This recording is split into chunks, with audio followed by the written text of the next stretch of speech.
Hello, and welcome to TechnoPoverty. I'm Henry. Let me turn the spooky church noises down a bit. It's in German as well, which is, we're playing Castlevania Rondo of Blood tonight. We're going to be talking about the short novella by Sheridan Le Fanu, Carmilla, one of the earliest vampire novellas out there. It predates Dracula by 25 years. And of course, it is Hauntember, so we're getting into the spooky season of slaying ghosts, goblins, demons, zombies, creatures of all kinds. And every year Dracula rises from the grave. It's wise to slay him as soon as Hauntember begins, because the closer and closer you get to Halloween, the stronger and stronger he gets. So I'm glad we're able to get Rondo of Blood in early this year. Steak Boy could not make it tonight. He'll be back with us for a Heartworm stream either Friday or Monday. We'll figure that out. But you know what? Let's just get right to... yeah. The game we're playing tonight. Castlevania Rondo of Blood from 1993. Copyright Konami, all rights reserved. I think this is the 5th or 6th Castlevania, if you're trying to keep track in a way. There were 3 on the NES, and then there was Super Castlevania 4, there was Bloodlines, there was this, and this got ported to the Super Nintendo as, not Dracula X Chronicles, but Dracula X. No, Masker Mask, Jacob is not a Dracula. If anything, he'd be much more, how do I say this nicely? He'd be awake more at night when I am, and we maybe overlap a bit more, but I've seen him out in the sunlight. He's not a Dracula. Although, Dracula does go out in the daylight, so you know what? Before we get too concerned there, let's enter our name and talk a bit about Carmilla.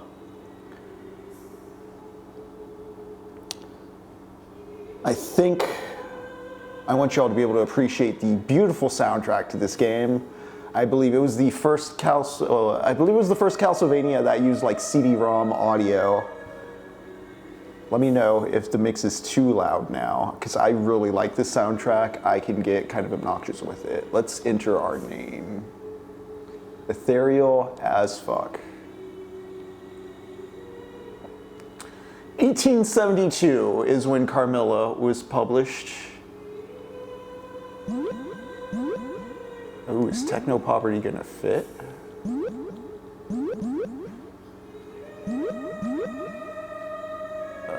No.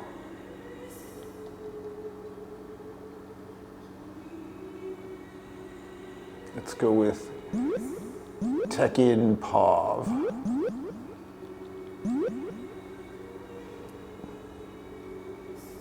Yeah, a TurboGrafx CD game, correct. So it had this full spectrum of audio to take advantage of.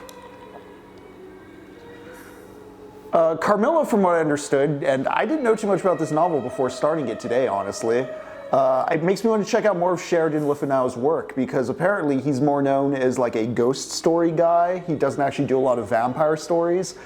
This one just happened to be a really good novella he did about a vampire that's kind of lived on. It was originally a serialized novella, so like the chapters were published in a serial fashion, and then it was collected in an anthology of his called In a Glass Darkly.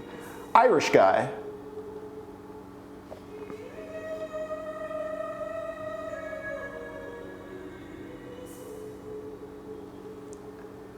Yeah, I kind of wonder what the hardware was now, Philly Man, now that you mention it. Also, thank you for joining us, 3256 and Philly Man.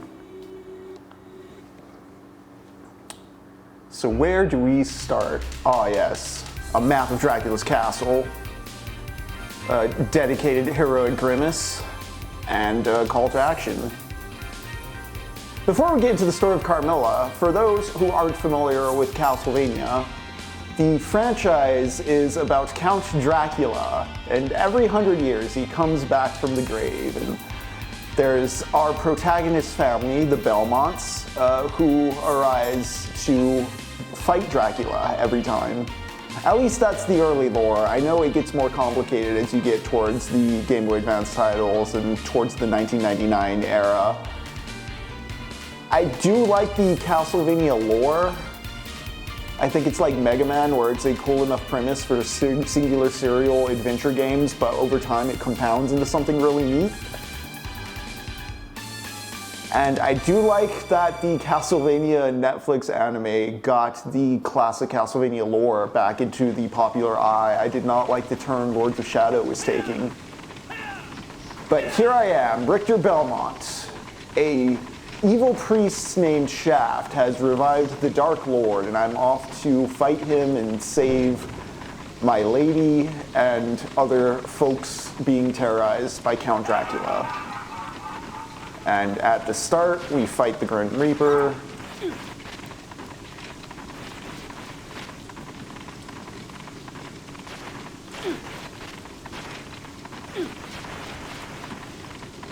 Need to break his staff, of course. This is just to get you kind of familiar with the movement. So Richter can like backstep. He can also backflip. Very useful moves as we progress.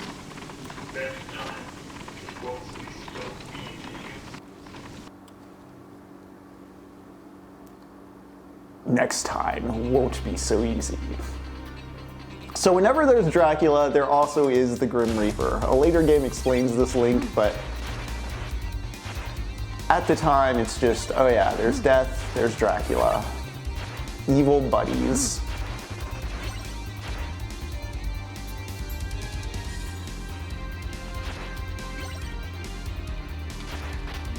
So Carmilla, as a gothic novel, opens classically with a prologue that's a sort of note from a doctor or a detective. I think Penal had some sort of detective character.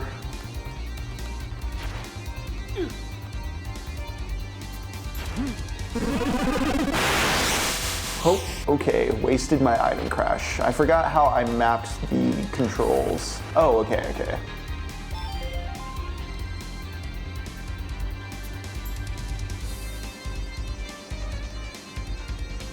But the prologue of Carmilla just opens with, I found this, the narrator saying, I found this story interesting. It was among the notes of a dude who's into the supernatural. I will let it speak for itself. I did try to find the subject of this journal, but by the time I had searched, tracked her down, she was dead. So classic sorta, it reminds me of like the opening of Lolita, or like an Edgar Allan Poe story, or just a horror movie where everybody, it's, the beginning of a horror movie where everybody's gonna die, apparently.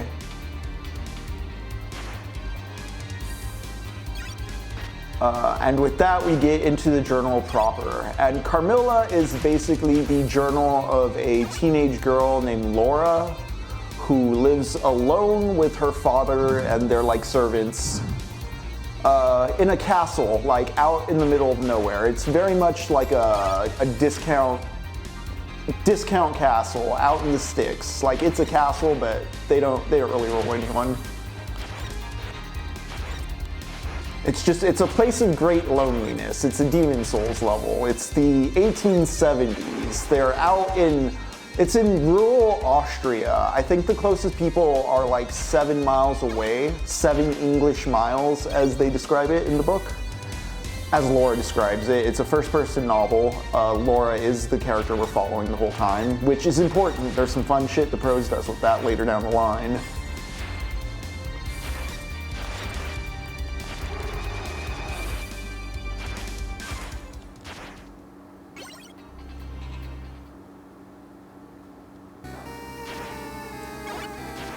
Ooh, I took some hits in that first part I don't usually take. But Laura and her father live with, there's her teacher and her nurse. And there's an important detail Laura shares with us early on, and it's that when she was 6 years old, oof, oof, oof, just ate that fire. I should have item crashed.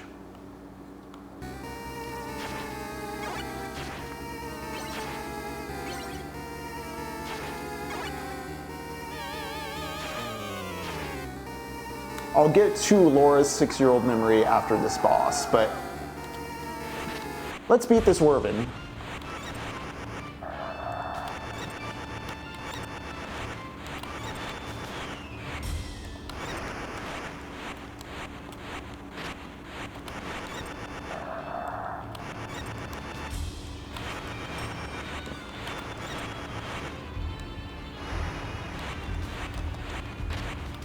Nice.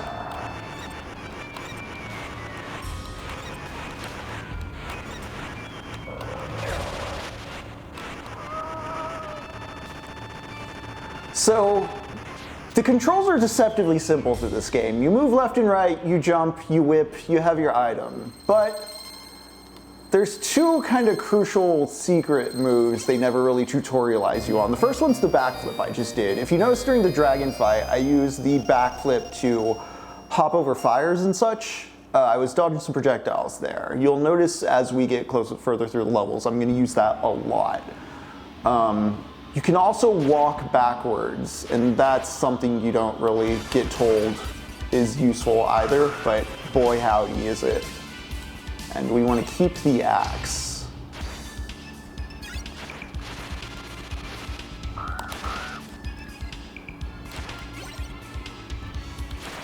Like that backwards walk, if I miss when the crows go on first walk and they're behind me, I'm gonna want to use that.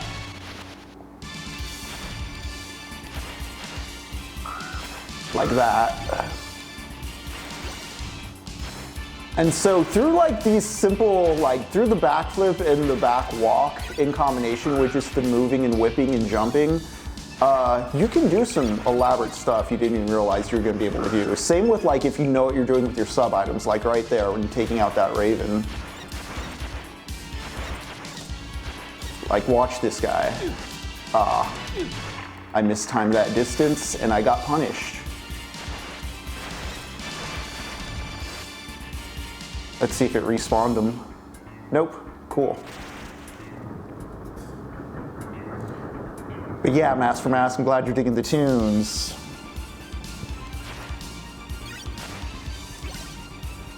So when Laura was like 6, she had a dream where she woke up in the middle of the night and it was dark and no one was around. And she was not raised on ghost stories, and they've always lived out in this like country creepy castle, so she's not like scared.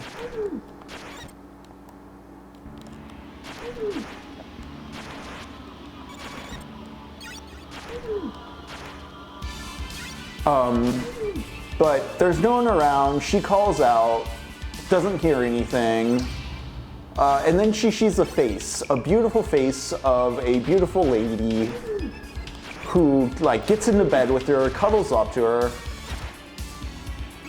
We want the holy water. The holy water is good.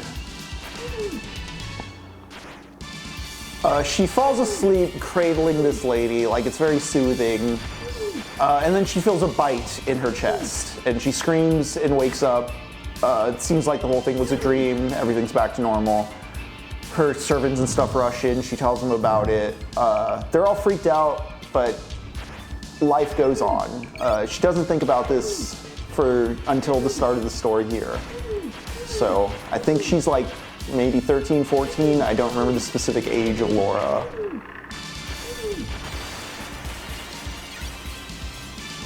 All right, I need to book it, so I might cut the summary short for a second.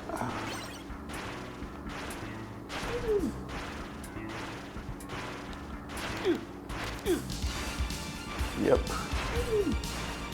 If I fall down one of these holes, it will lead me to an alternate route, but I didn't grab the key. And also, I'm already rambling enough as is about the book. I want to kind of just do my optimized route, so I can remain focused.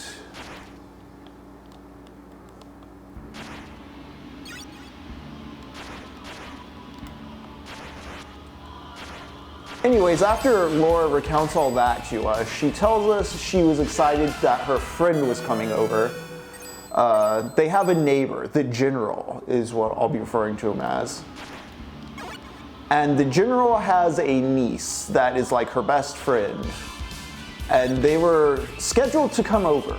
This is the 1870s. Like they had to like coordinate this over months. You know, there's mail and correspondence and like, my ward will come to your place and be under your watch for X, Y, and Z amount of time and yada yada. You know. So, to their surprise, the general sends a letter and they're both shocked. His ward is dead. His niece has apparently died and he is off to fight a monster. They're kind of weirded out by this letter they get. The general is just like, hey, I can't hang anymore. I gotta go find a monster and kill it. And they're just like, what the hell is he talking about? This is weird. And they're all kind of morose that like, oh, our friend's not gonna come over. We're not gonna get to hang. We've lost our girl. Just all around a downer time. And there's a full moon that night. Everybody's out kind of hanging in the full moonlight because, you know, they live in an old castle out in the middle of the countryside. It looks cool when there's a full moon, like shining off the river and you see the mountains and all that.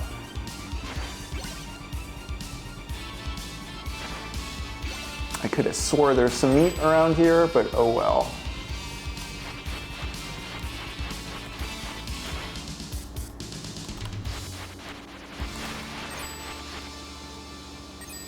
I'm just gonna run.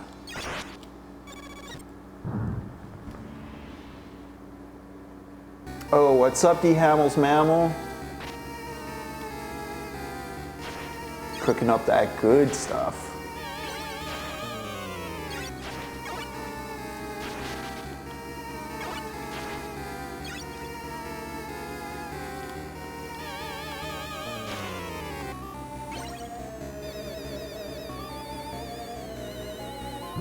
All right. Speaking of the full moon, love this background, love this sprite, love this boss. Hell yeah, dude, let's duel, Wolfman.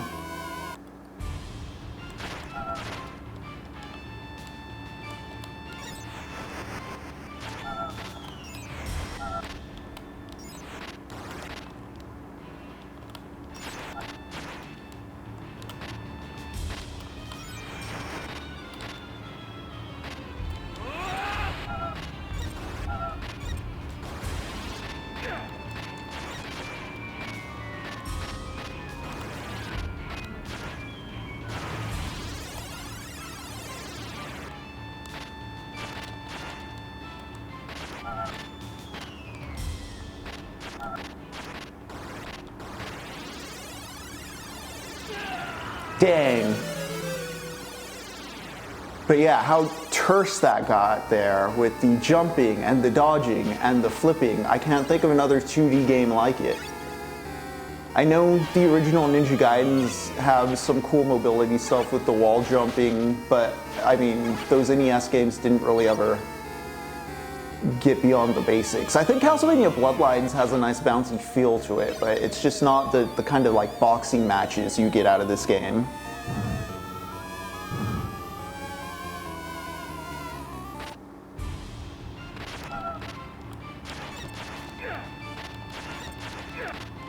Ooh.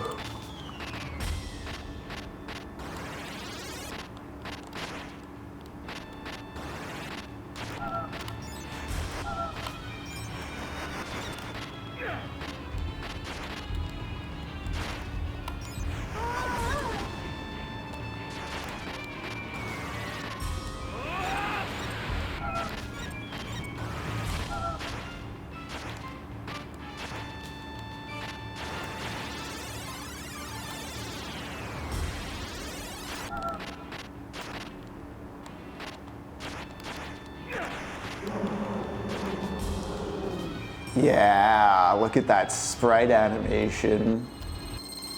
You know, you don't need elaborate stories or anything, just a little detail like that goes a long way.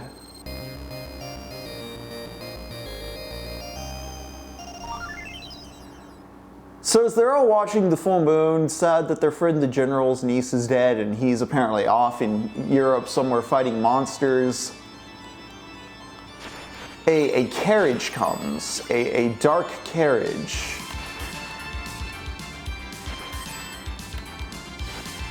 And there's an accident. It rolls over.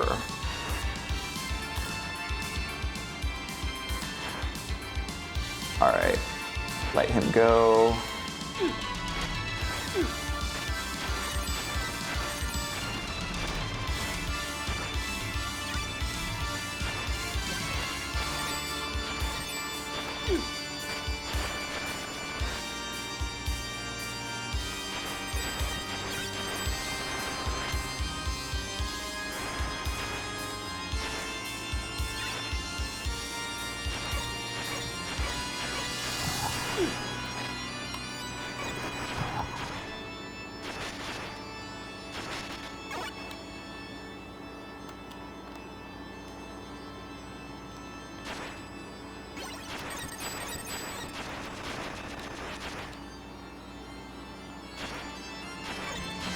And so the carriage that was approaching, it rolls over, it tilts, there's a wreck, and it appears that there is a young lady in the wreck. Well, there's a few people, but a young lady fell out of the carriage and has been like knocked out, it seems. And the woman who appears to be in charge of this party approaches Laura's father and explains like, oh, we were traveling from your friend the general's place, just back home, back along the way home. We have a journey we must make. It's kind of an emergency, but my daughter, she's been knocked out. I don't know if we can travel with her. Can we leave her here? And the father agrees. He's like, okay, sure. We will watch after this young girl. And so the party takes off, and Laura and her father and all the servants are left with Carmilla, their new house guest. And it's of particular note here how quick the father capitulates to letting this strange woman into the house, how quick he is to just accommodate her.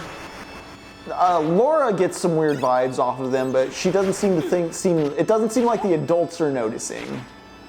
And this is part of the novel's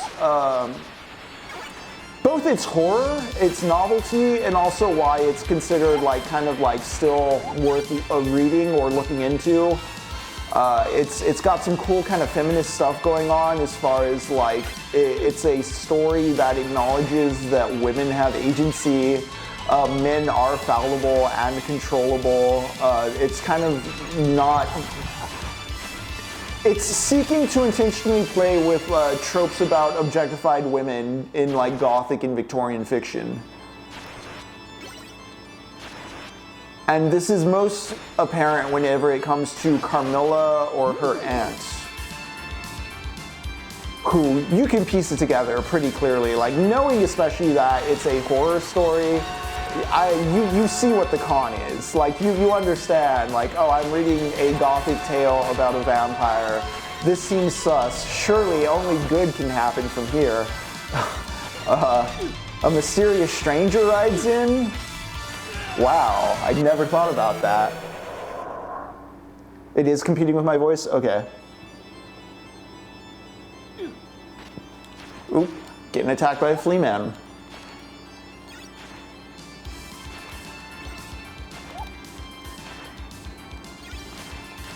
And so Laura doesn't see Carmilla when the accident first happens, because Carmilla's wrapped up, taken to like a place to rest within the castle grounds. It's not until the next day when Carmilla's all healed up and feeling better that Laura gets to see her. And what do you know? It's the girl from Laura's dream when she was 6, and a girl cuddled up with her and bit her in the chest. And even weirder, Carmilla goes, hey, you look familiar. I think I've dreamt about you when I was a child.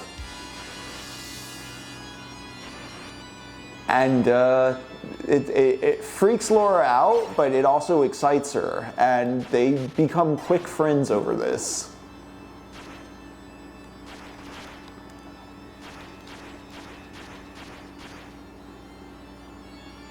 Alright, let's fight this yellow skeleton with some purpose.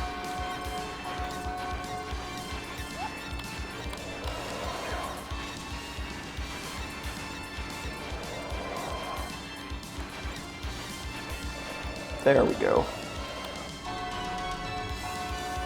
Am I gonna get meat? Yep.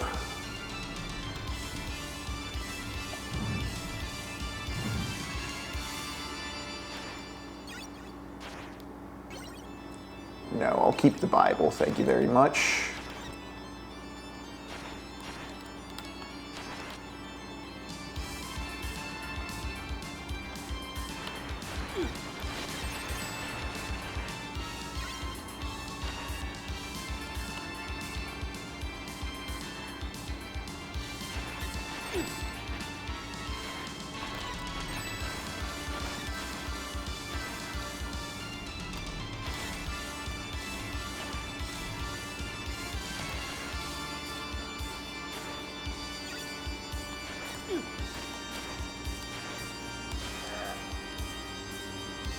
Sometimes that guy steals your stuff.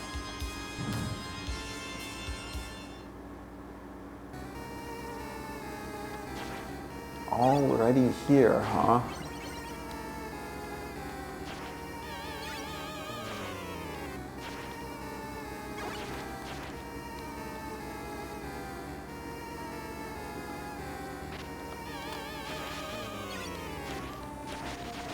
Big meat.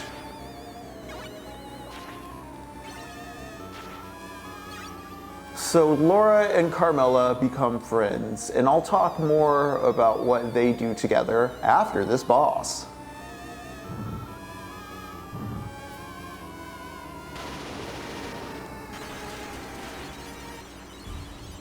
Another fun guy, the Minotaur. See, the fun is just the kind of Universal monster movie cliche battles. You get to be that warrior guy.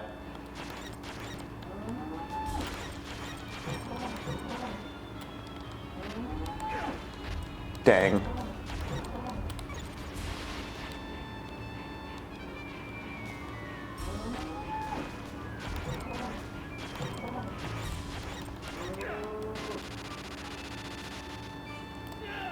Oof.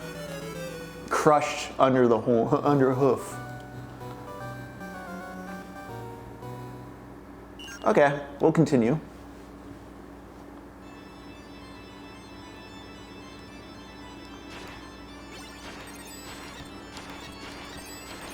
Carmilla really likes touching Laura. They go all over the castle together.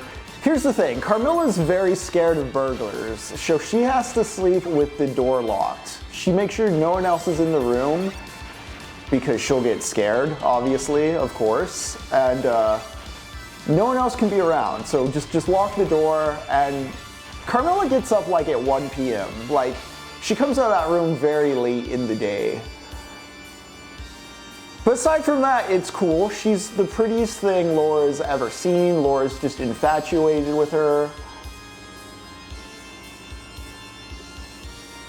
Don't worry that servants and people around the area are disappearing. Also established earlier that I forgot to kind of include is, besides their neighbor, the general, the only other close by thing is a burned down village. I believe it's called the Cardsteins lived there. This comes into play later, and I'll look over notes to get the name down, but there's just a, you know, a Dark Souls swamp level next door to Laura's house. It's a burnt village. No one knows why it burnt down. Well, no one yet knows why it burns down. No one in Laura's house knows why it burns down, because Laura's dad, again, kind of bought this place on the cheap to retire. He didn't inherit the land through like blood or anything like that. He doesn't know the real estate he's buying. This is like a very, I mean, even American kind of sense of like buying the house built on the ancient Indian burial ground. That trope of like building your house upon a foundation you don't know the origins of is kind of the root trope that both of those are seated in. Ooh, I wish I had the Bible right now. There we go. Bible go.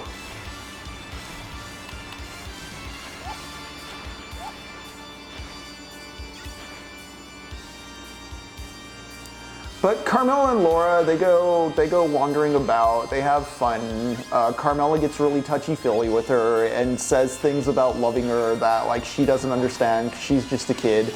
It starts appearing that Carmilla is older than she may appear. Just the way she talks about certain subjects and the way she like anguishes over certain things, it's like a kid doesn't talk like this.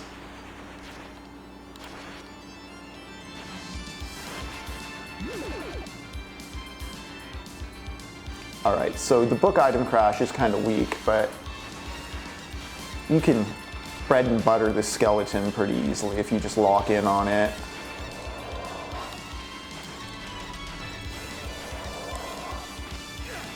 Dang.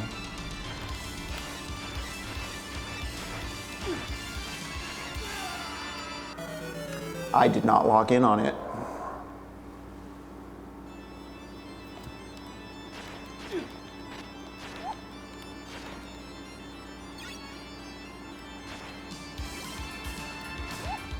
One day though there's a funeral, and as it passes by, you know, so I say it's Laura and her father, and Laura even kind of says it's her and her father, and then she says there's a bunch of servants, but I guess they don't count or something. Just the people we own, I guess. But one day there's a funeral, and as the funeral passes by Laura and Carmilla watching it, also Carmilla can walk around in the day, she's just very languid and tired all the time.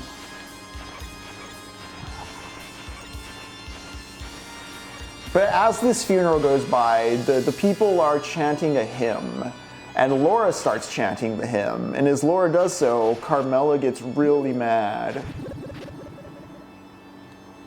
Oh, what did that do?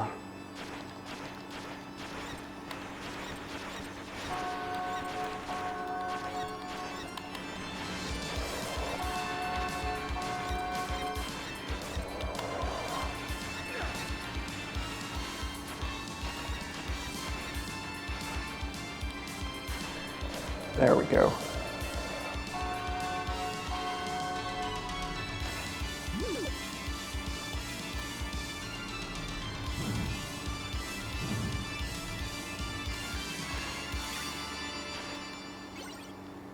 And so the book is told in first person. It's basically a diary on Laura's behalf, or by Laura's hand.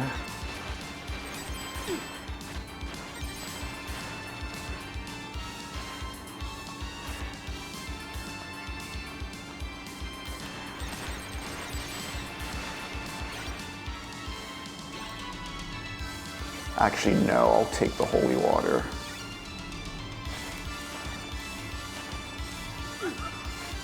Or he'll take the holy water. Okay. Does not matter, we're here.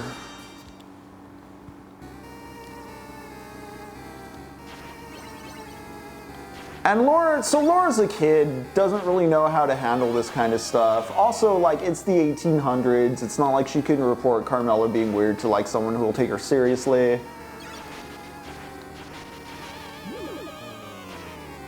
Again, her father's kind of powerless. He's just kind of a retired old guy in this situation. He doesn't really hold authority, or like, he's not a baron. He's not the dude who actually like owns the land. He's just like, you know, he just has a house out here. And she just has to put up with this stuff. And she just remarks there's one other thing of cruelty she remembers in Carmilla, and it's when a traveling salesman comes by, a hunchback salesman.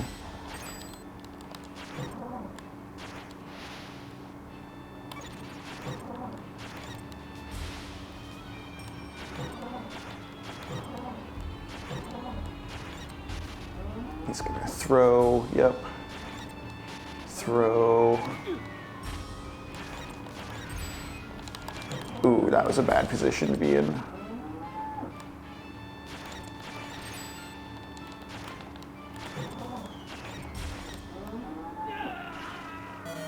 Dang.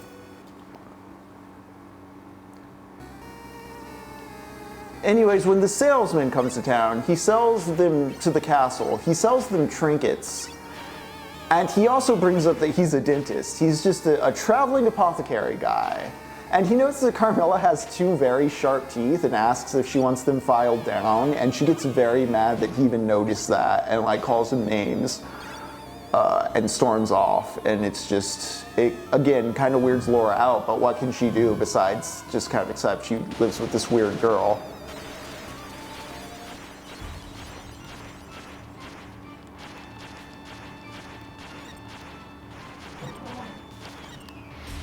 Alright, let's stop getting petrified.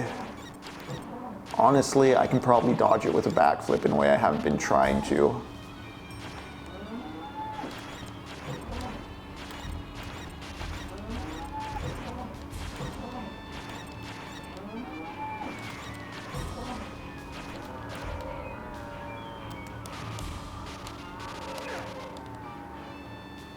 Dang, I messed up the dodge, but it looks really sick when you backflip over that. No, this is the prequel to Castleroid. Hollow Nitroid. But thank you for asking, Anne. Ho ho, stage clear.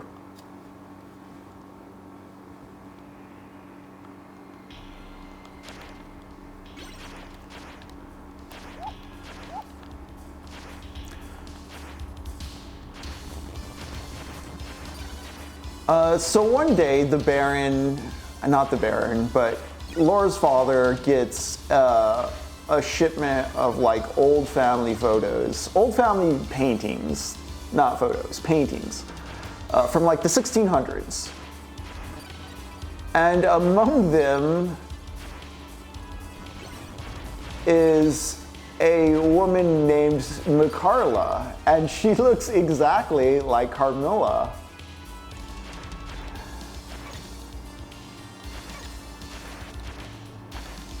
And they ask Carmilla about this, and she says, oh, I might be related to them, I guess, and kind of downplays it. And everybody's noticed, like, oh, Carmilla kind of doesn't ever give us personal details, and she's always very farcical and superficial and withholding of personal detail type stuff.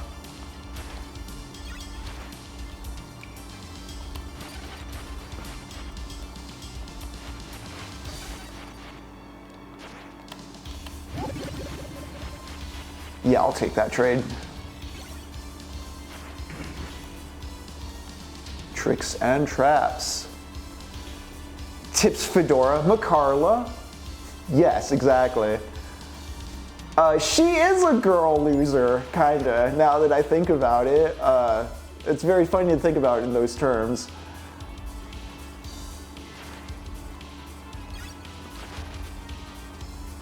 And so by this point, also, Laura's starting to feel weak and dizzy. She constantly says she's feeling like there's cold water running all over her skin.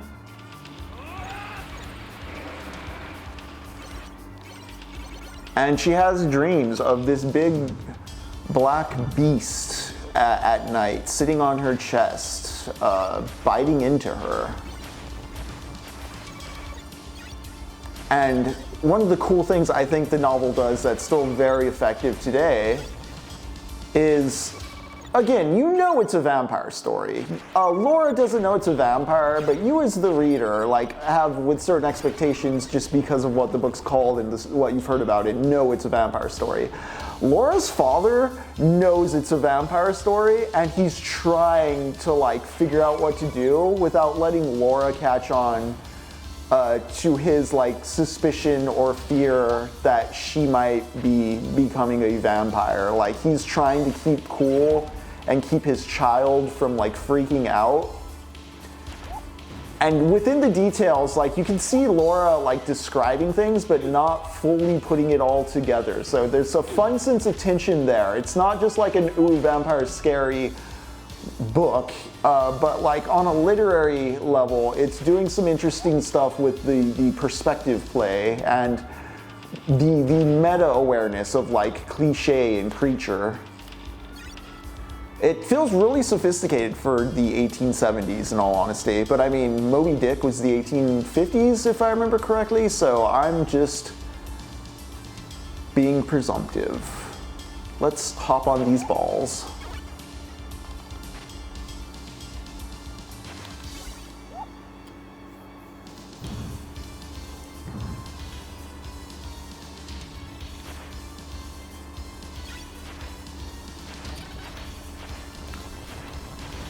But Laura's father finally goes and finds a doctor to consult him for consultation.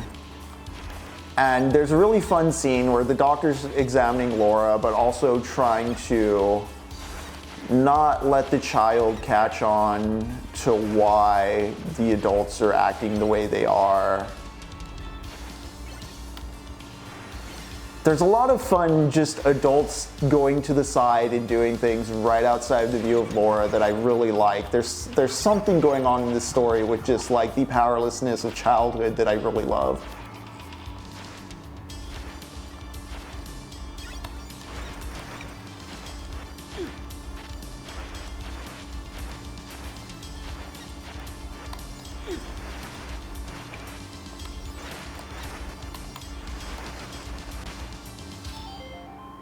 Okay, I have 2 lives. So I was kind of questioning the state of my,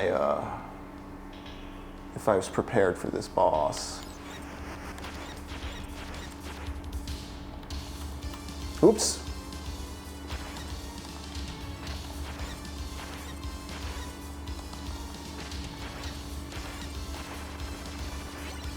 The thing about those axe guys is that charge attack you can do like a pretty good dodge on if you backflip just right. Those spike balls are a pain though. I hate trying to dodge them.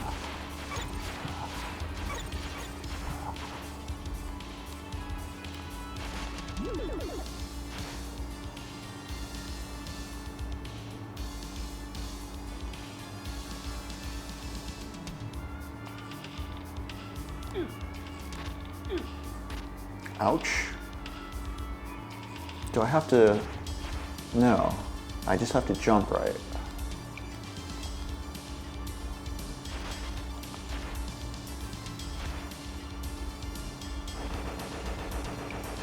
And I believe if I go this way, I may find a particular character we're talking about.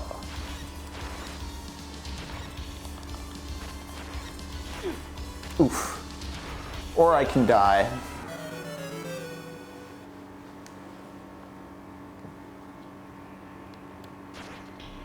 All right.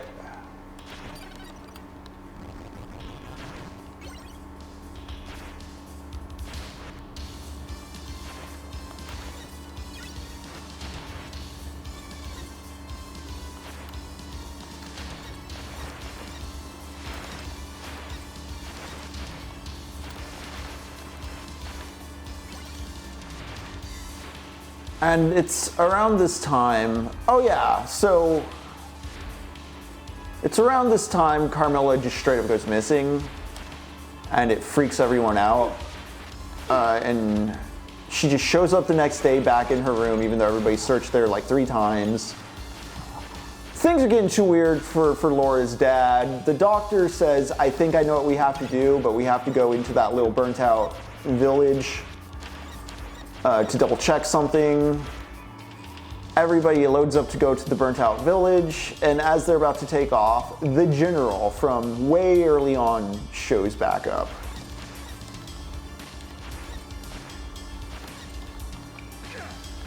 Oof. Nah. I kind of messed up this run. I kind of want to restart the level from a clean death. All right.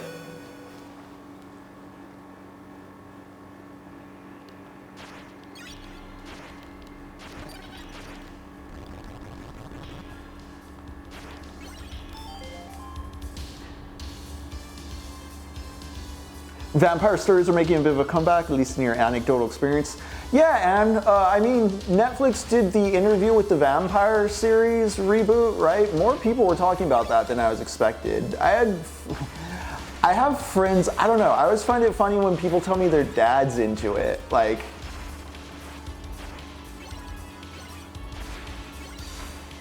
I guess I shouldn't be, though. We also live in a time where, like, I mean, we're well past the age of, like, Stephen King is a popular cultural figure. Grandma knows who Stephen King is. Like, Dad's gotta know who Anne Rice is, right? How else did he meet Mom?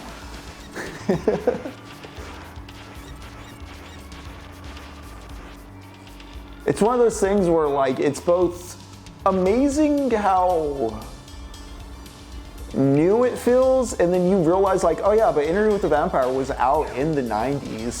That was something that really struck me with Carmilla, is like the lesbian stuff is very explicit as far as like Carmilla longing to be with Laura and how intimate they get and how kind of like explicit the thematic is present in the story.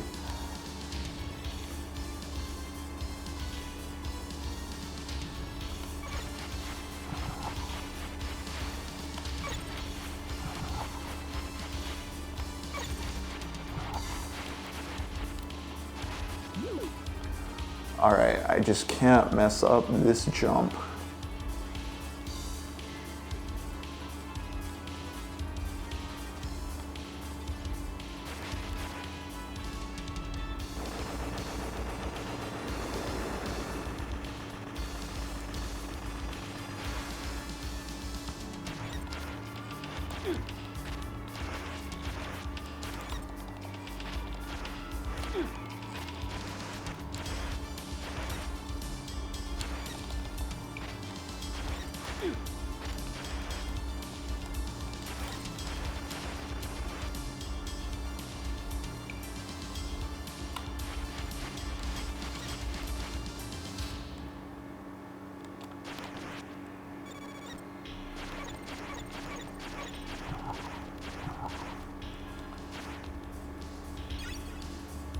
Oof. Just ate that.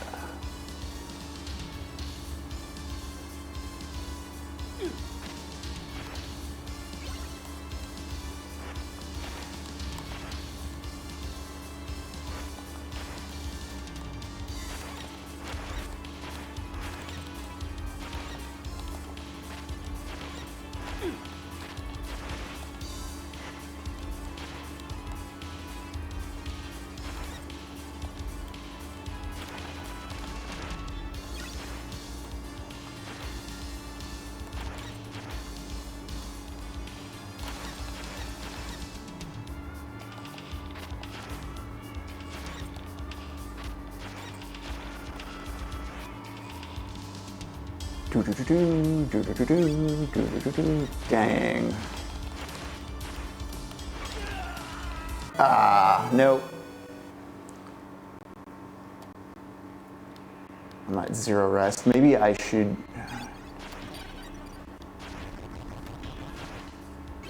See, I don't have to do that big bomb wall part, but I want to because of the boss behind that way.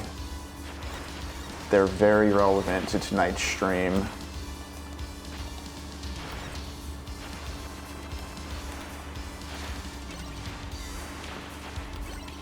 But the general shows up and he can finally explain what happened to his niece,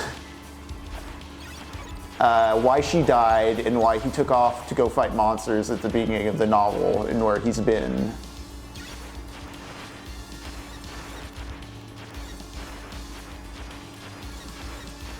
And basically, a few months before everything that started here in the novel with Carmilla, the general and his niece were at a ball, 2 towns over. And this young woman and her aunt approached them at this ball, and they were just so hot and sexy and seductive and cool.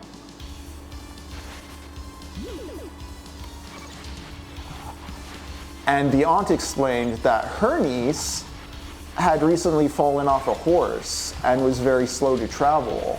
and that she was on a very important mission across the country that needed her to move faster than she could with her niece. Could I leave my niece with you? And again, like Laura's father, the general, he doesn't know why he does this. He feels entranced and possessed by this woman. He agrees to watch after her niece. I guess she's just that gorgeous.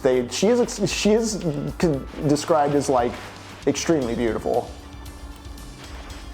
It is very much like dumb, fallible Victorian men is part of the charm of what's going on with the story in this respect. All right, that's the one that just beamed me last time. That's right, Crudler, thank you for joining.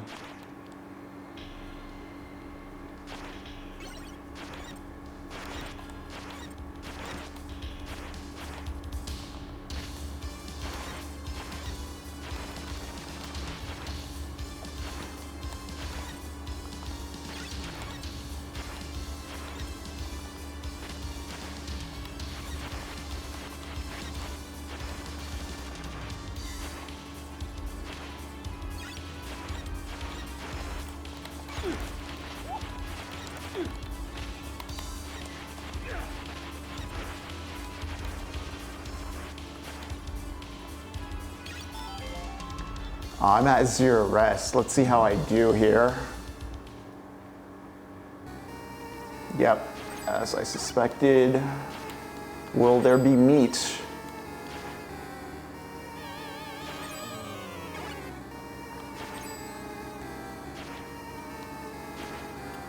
But this woman's niece, the general's left with, is, again, Mikarla.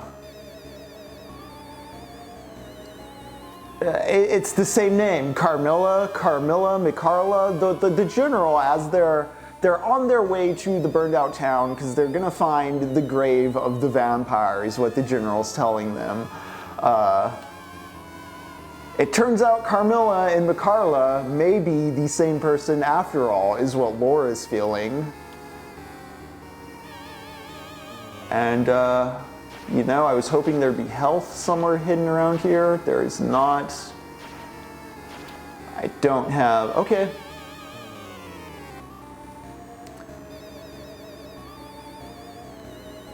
And so as the general's telling them all this at a campfire, like they arrive at the so the general tells them this whole story over the course of like driving out to the ruins, making a little campfire in the church, and talking to a woodsman there. And it turns out they don't know where Carmilla's grave is exactly. There was a Moravian years ago who we discover killed all the vampires in this village. The reason it's a Dark Souls town is because there were revenants and vampires just going wild on it until one guy showed up and just killed them all, except somehow Carmilla got away, and we don't know that yet. But once the general has caught us all up on the lore of what's going on, and they're in the church wondering what steps to do next, because they don't quite know the specifics of where the grave are, just that it's there somewhere, Carmilla shows up and scares the shit out of everyone. And guess what, gang? That right there in that chair, that's Laura. And that right there in the skull, there's Carmilla, Our Lady.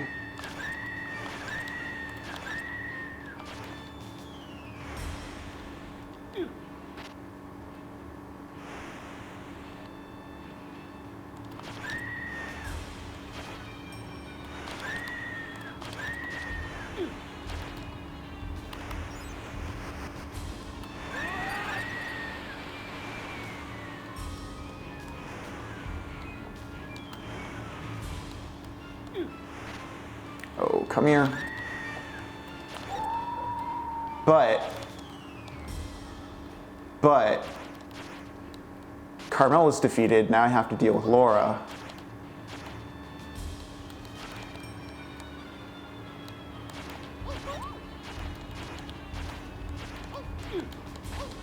Uh-oh.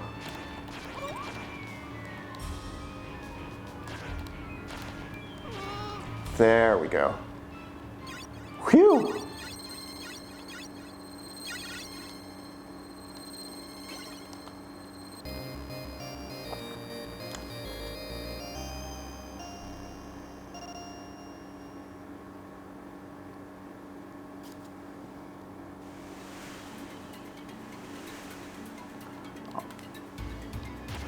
Yeah, oh man, what a ride, right?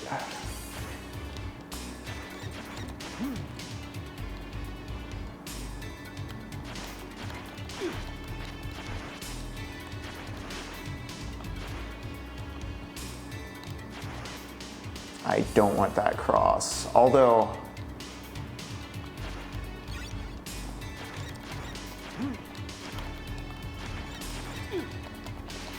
there we go, cool.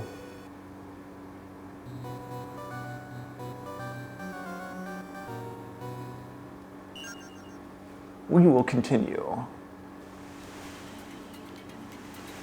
The devil flies by night.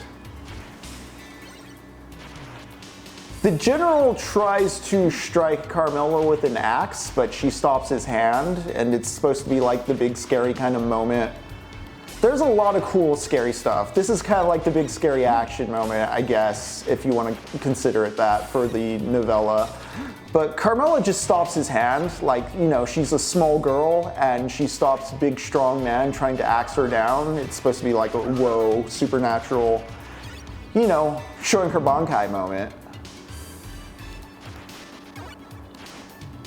And then she flees.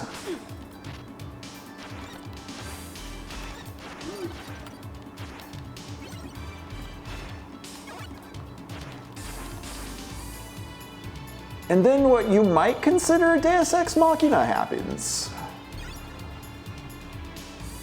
When I use the term Deus Ex Machina though, I don't think that term's like a cop-out. I don't think that Deus Ex Machina is a bad thing. If you heard me during, I think, Doom Eternal ramble about it while playing Paradise Lost, while reading Paradise Lost and playing Doom Eternal. All right, let's just go on down this way. Break up this engine, get this free life.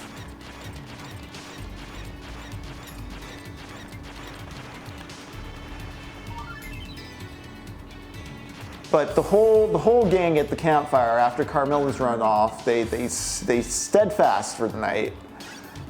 And this guy shows up, and he's the Baron. When you're first reading this story, again, it feels like a Deus Ex Machina or an ass pull because this guy just shows up, just this Baron. But as I was saying earlier, in the context of Lucy's father, Laura's father, having no actual like authority here, he's just the dude who bought the land. This is the dude who actually knows the history of the land in like family, like he's the landlord. They're just tenants. So even though this character is never explicitly on screen before, he's implicitly kind of been there. Like, I think this is kind of the fun part of this novella, is the way, I gotta be very careful with this painting.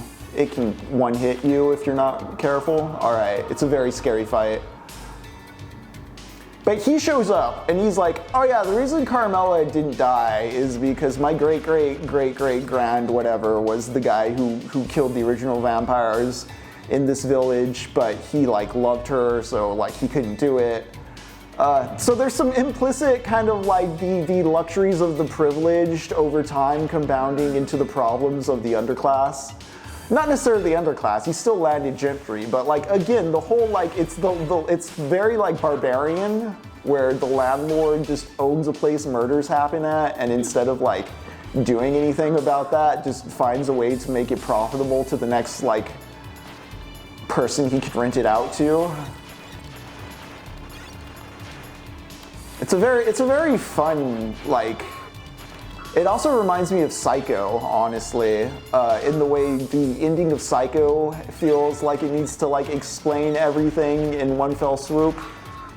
Which I think the way Psycho does that is also doing something interesting in that it's blaming the mother. The end of Psycho, they explained it all away as like Norman was crazy because of his mom, and like it's a kind of like follow through. It's like the state level misogyny at play that at the beginning was a personal level misogyny as to why our first character gets killed off without ceremony. Like, this woman's allowed to die because the systems permit her to be invisible.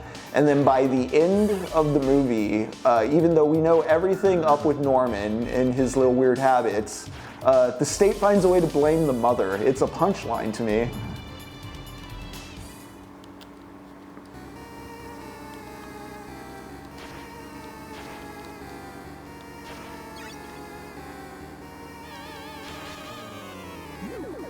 All right, I'm a meaty boy. I'm all loaded on crosses. Let's see what we can do here. Is 50 the cap? I don't remember. And I actually don't want the holy water for this, although the rain is a nice crash to have. Crudler, all these bosses are brutal if you fuck up. I love it. Like, that's the thing I really love. I was talking about it earlier in the first level when I was introing the kind of like backflip and backwards walking mechanics, but like everything in this game is a very tightly wound boxing match, and like it can be a breeze if you're doing the right dance moves, or it can be, yeah, just the worst thing in the world.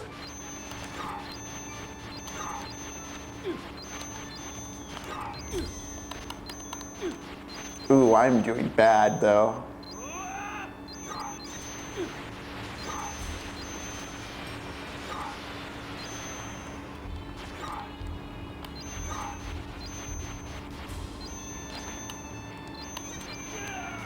Ah, right when he got to the form shift too. No, I haven't actually done any of the saving. I've been kind of trying to just kind of blunt force autopilot while remembering this novella.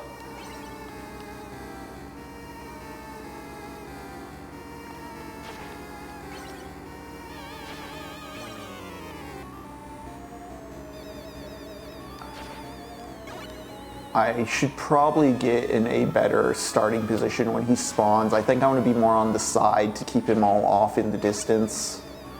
You kind of want to knock him, if I remember right, out of bounds, or keep him on the periphery. It makes the spikes easier to dodge. What is up with my up button? Like, you want to get out here, kinda.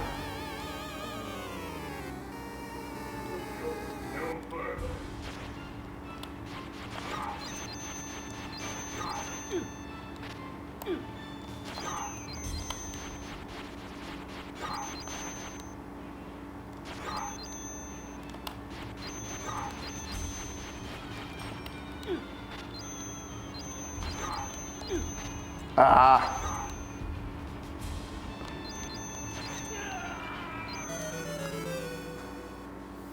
Wasting it. Wasting all this goodwill I ran through the level on.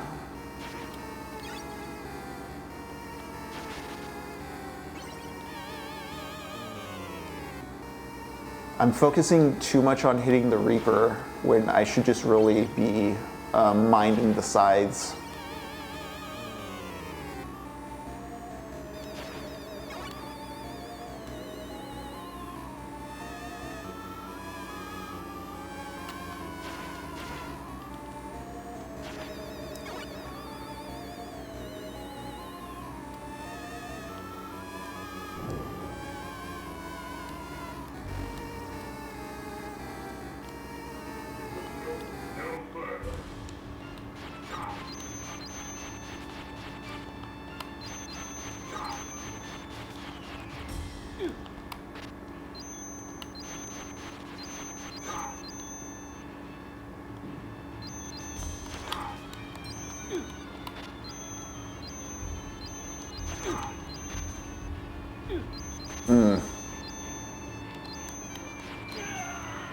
Had it there for a moment, and then I stopped throwing crosses.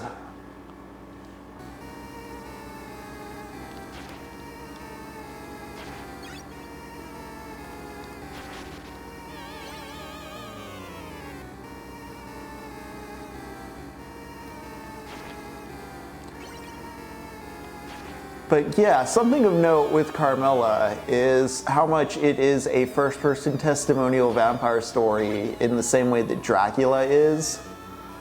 It is interesting to be from a female perspective, though. I found it much more compelling than Dracula, not even just because it was like, oh, from a lady, but it was just much more brisk in its tone and pace. It moved pretty fast.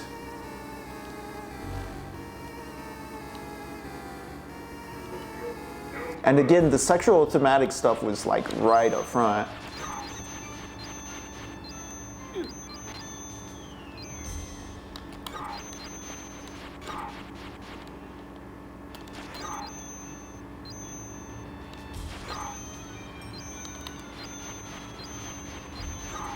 Hit him.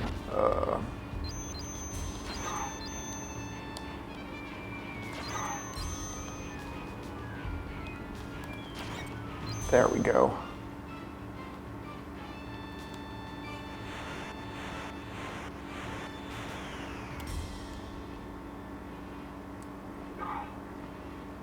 Come at me, dude. Again, just perfect animations on this.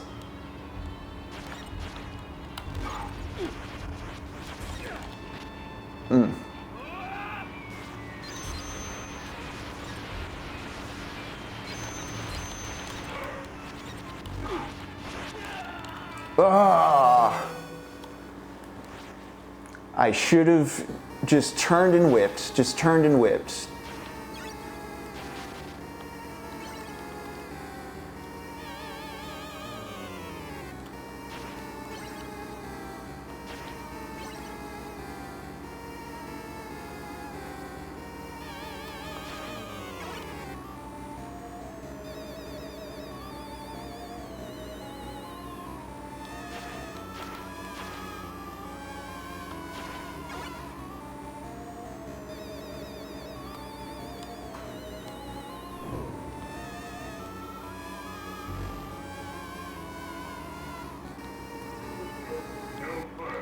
Actually, I think the marathon's kind of my least favorite.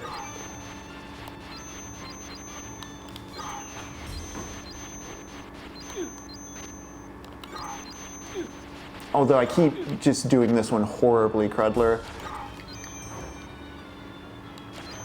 So maybe you are correct and I'm just trying to tell myself otherwise.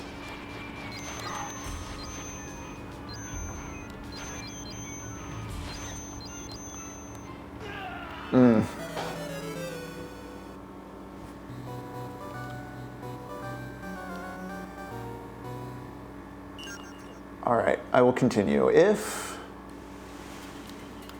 Well, stage 5 is pretty brisk. If I have a plethora of hearts, as I did last time, my best course of action may be to holy water.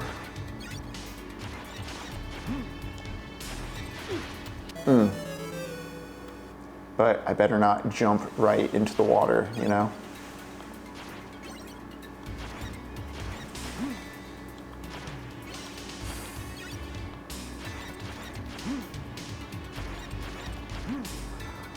But once Carmilla's vanished, so once the Baron shows up and he's like, oh no, this is exactly what happened, and actually I know exactly where Carmilla's grave is. They go to Carmilla's grave, they find Carmilla's corpse. I mean, she's alive in her tomb, it's not a corpse, she looks great, she's a vampire.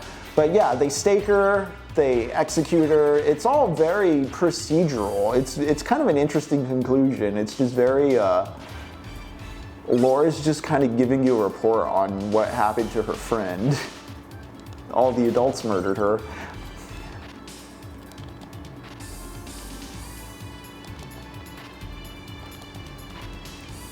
Oh no, no, I know I can do this. There we go.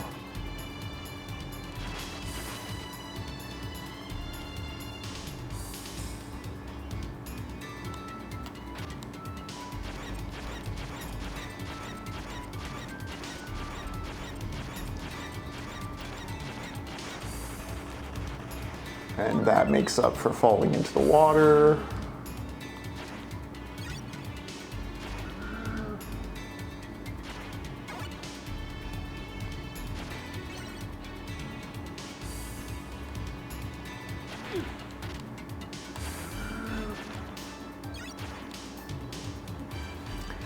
Another story or movie I would say Carmilla reminded me of, it's not a vampire movie, but it's definitely a horror story, is the first Paranormal Activity movie, which I think it's overlooked how subtle that movie's characterizing Katie. I know the third movie does like a whole retcon where there's like a witch cult and all that, but there's kind of a female puberty metaphor going on with Paranormal Activity. When like it's like, when did the demon first start talking to her? When she was like 13.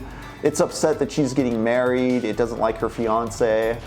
There's some interesting stuff going on in that respect to it. Oh no, there's that insta-kill.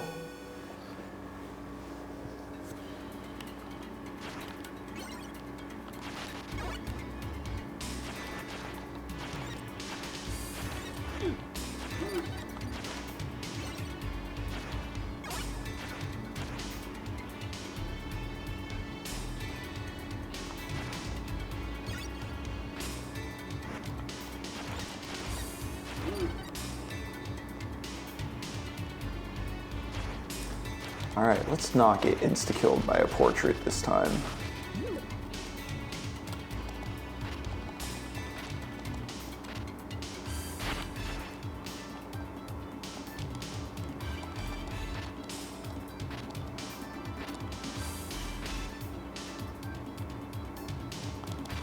There we go.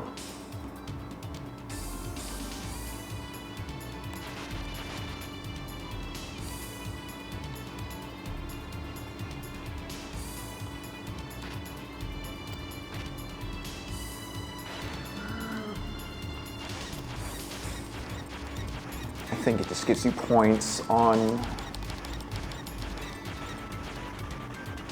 yeah, just a big old heart.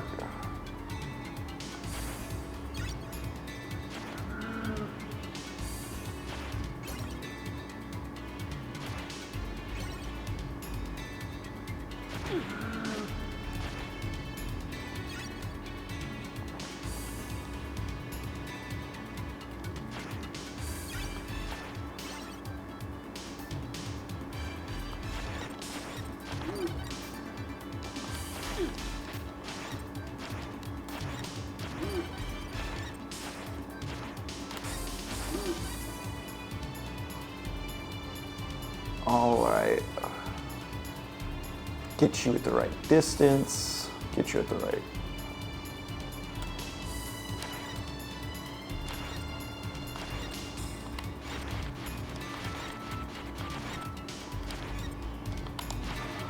There we go.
Maybe I can get a 1-up through score, or maybe I won't need one.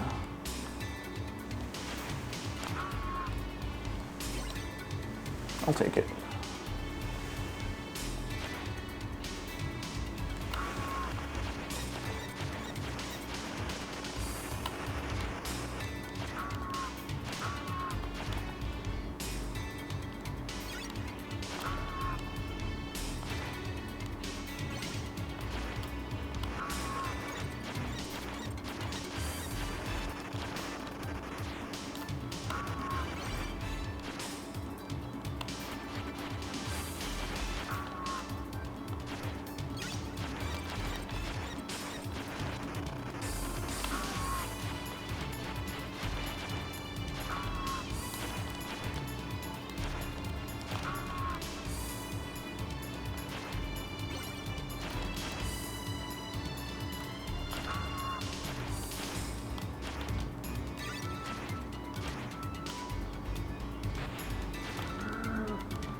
All right, is this enough hearts for death?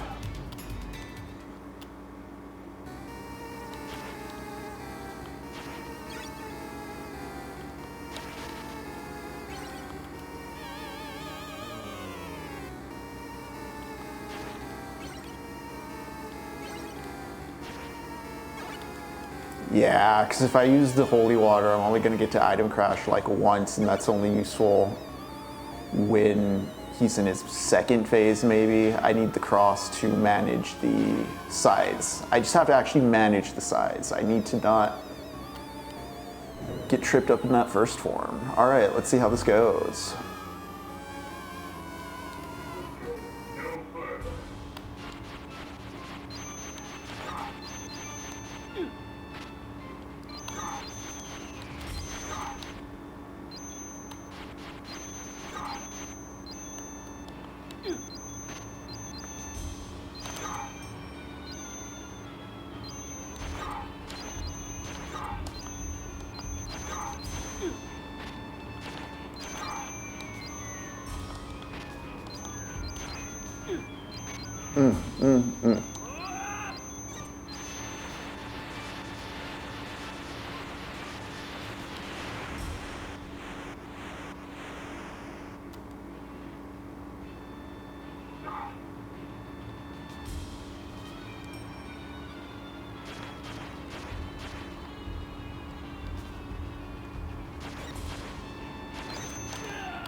Just eat it.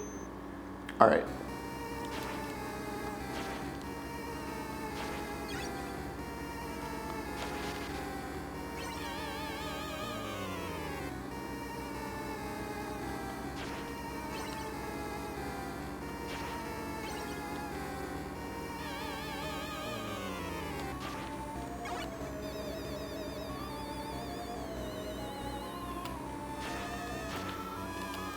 The ending to Carmilla with the Baron showing up and just kind of solving everything also reminds me of the end of Lost Boys, where Grandpa just kind of shows up and just like, oh yeah, there's vampires.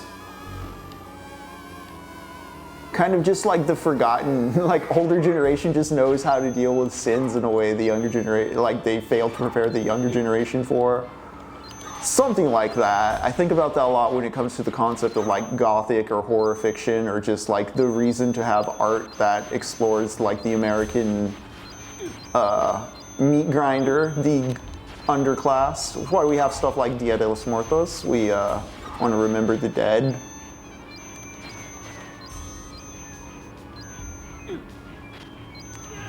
Because when you don't remember them, you get a Carmilla creeping around, eating your children.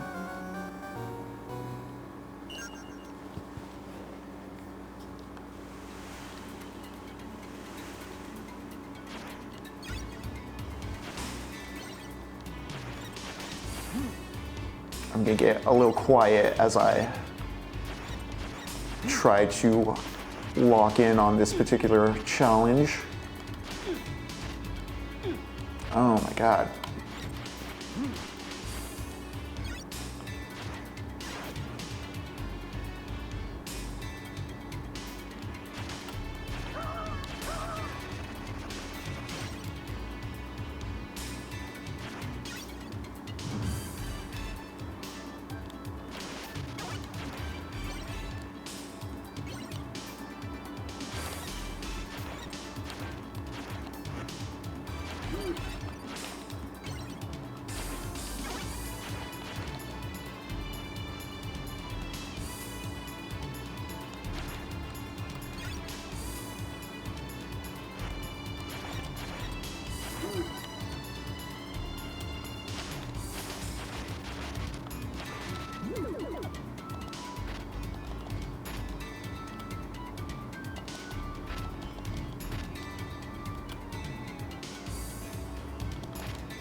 Get that life.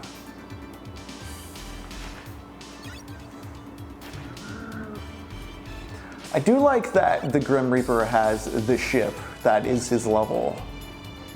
Very Charon-like for those who are around for the Inferno.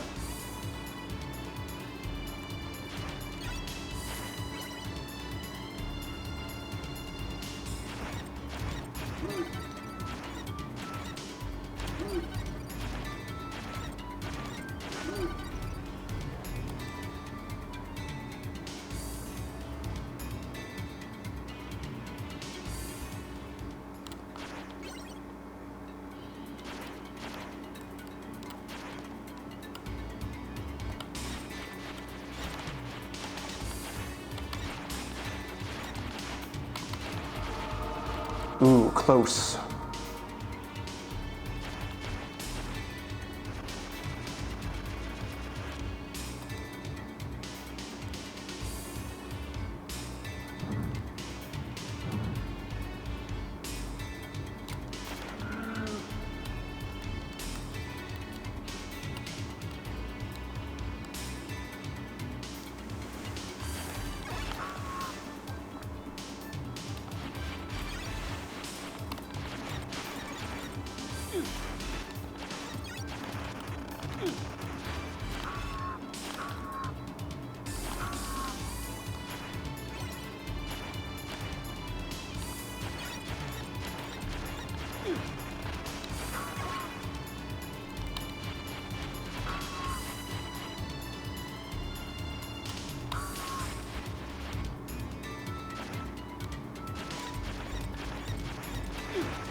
All right, change of plans.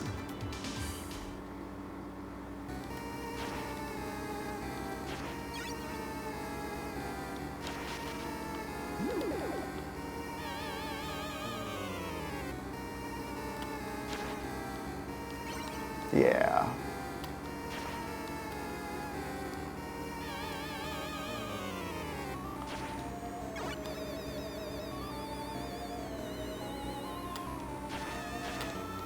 That's a knife. That's a heart. All right. Why not? Let's go for it.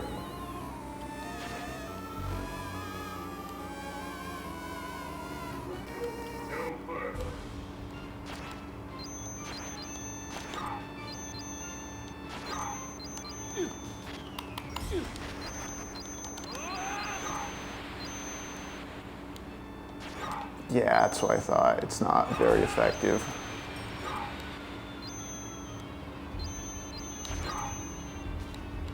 Maybe for his second round. Will do, Crudler. I think I got him this bout. I'm just gonna stick to the cross and be more meager with my health.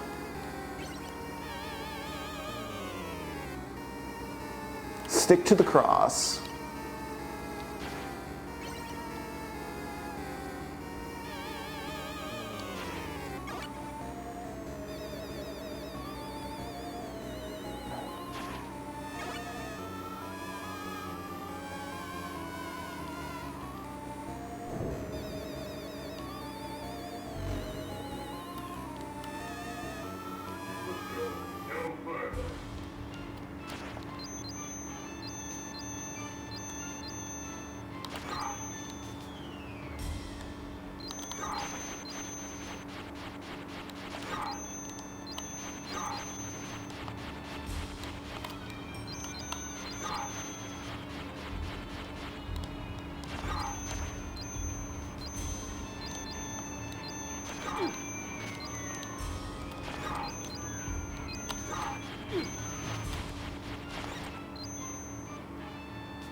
Got him.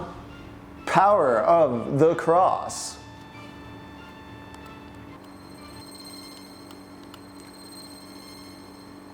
Brushes with death. Alrighty.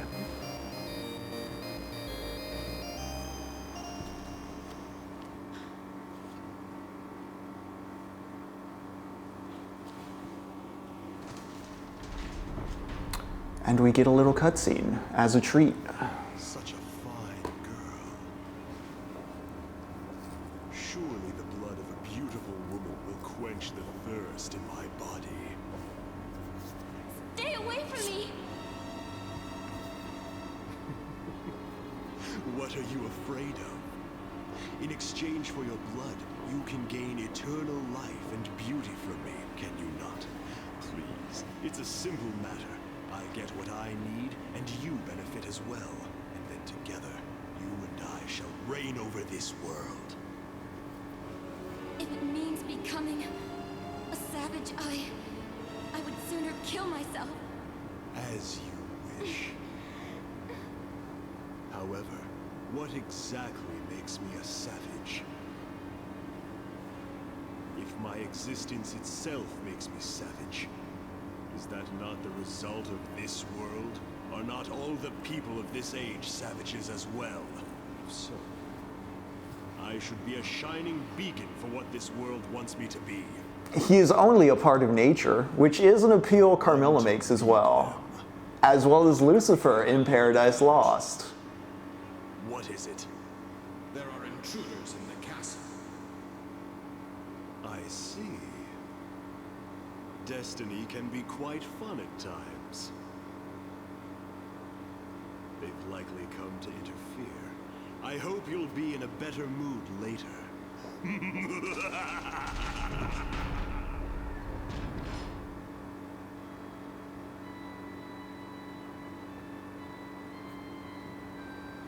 Save me. Victor. Very sophisticated for 1993, even if the color palette is a bit flat or shallow. I mean, that's tech limitations. When Dracula was doing the little split screen eye thing, I was really liking the sense of flair in the direction there. But you know what? We're gonna take a quick break. I'm gonna stand up, stretch, rehydrate, give my legs some kindness. Hope you all do the same. Get some water, smoke them if you got them. This has been TechnoPoverty. I'm Henry, flying solo tonight, playing Castlevania Rondo of Blood while talking about Sheridan Le Fanu'S Carmilla, the vampire novel from 1872. We're gonna go to break. It is 9:07. I'll probably be back about 9:15. See you all in a bit.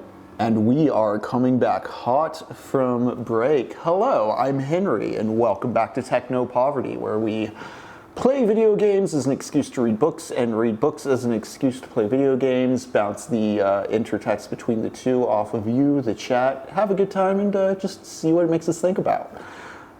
We're playing Castlevania, Rondo of Blood. We're reading Carmilla, Sheridan Le Fanu'S. It is Hauntember. Typically I have a co-host with me, however both Lux and Jacob have been entangled in the multiverse. October is a finicky month where the world grows thin and apparitions become real things become apparitions.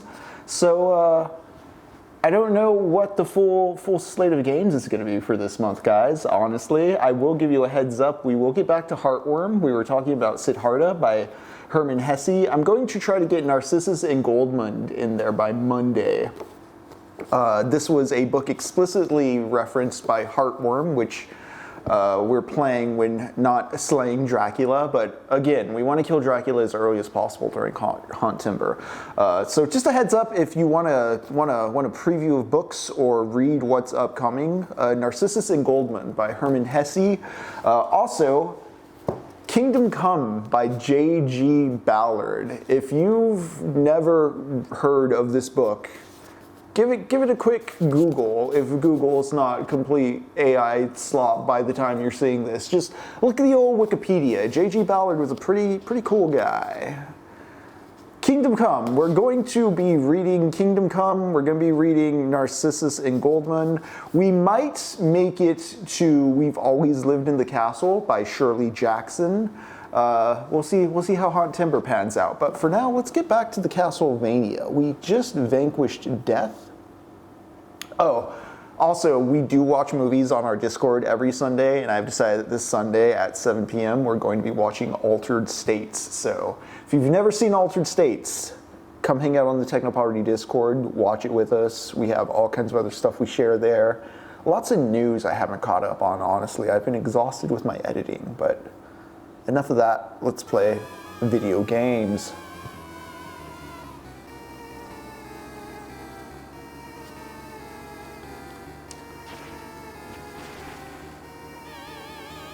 So we've kind of cleared the branching path optional kind of grid and are kind of in the final gauntlet of levels, starting with this boss rush that I'm about to entertain. A big thing with Rondo, Actually, I think I want the axes more than anything else. I remember the axes being super helpful during a particular boss here. Rondo has branching paths. Earlier when I fought Carmilla and Laura, Catgirl Laura, alright. That was an alternate path. That's not the kind of vanilla path. And there's multiple of those throughout the game.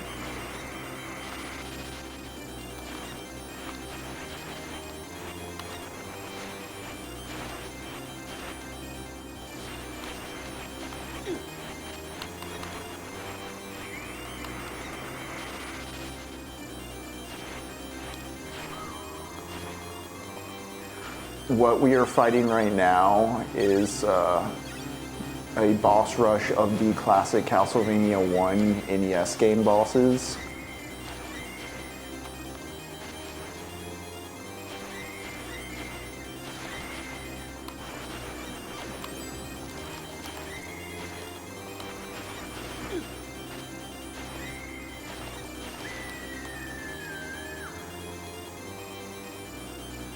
Frankenstein's the worst from what I remember.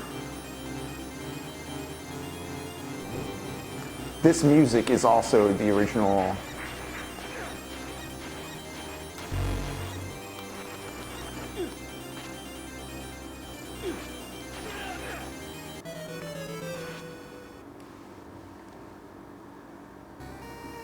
All right. That is the lay of the land.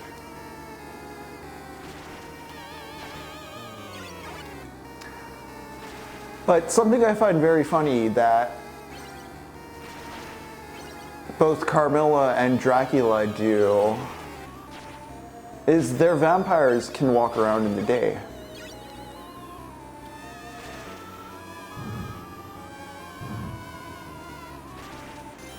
I think it was Nosferatu that invented the whole evaporates in light stuff, at least in popular culture.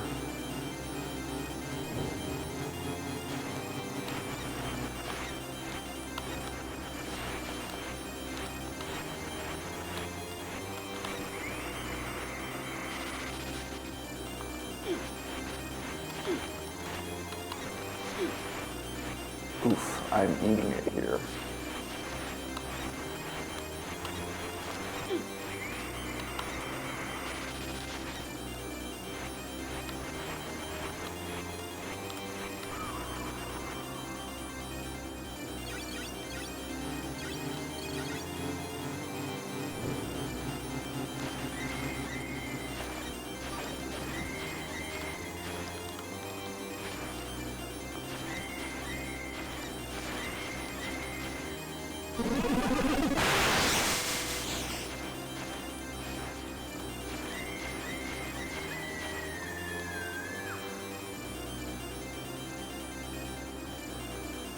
No, when the mummy does his block stuff, I need to item crash. Is the thing. I can keep doing this. There we go.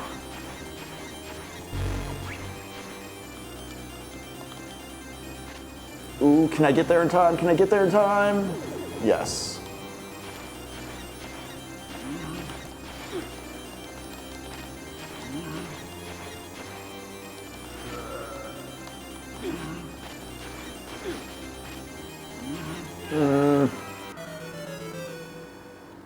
I forget what the secret to Frankenstein is. Frankenstein's secret is a wonderful fan fiction name.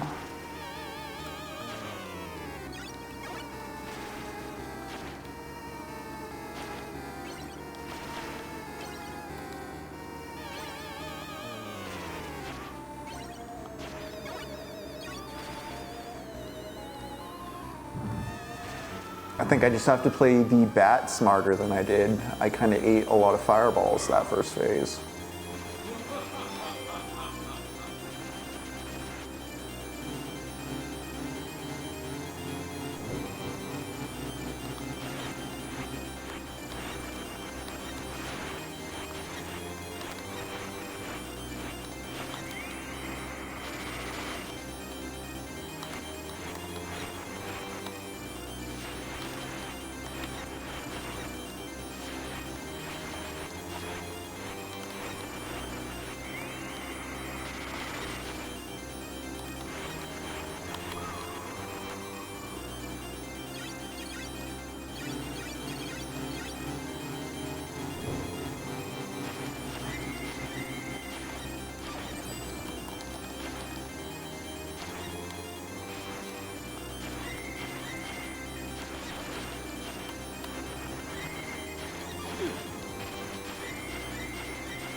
Oof. Took a lot of hits though.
Smash me with her big old tail.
Perfect pentagram.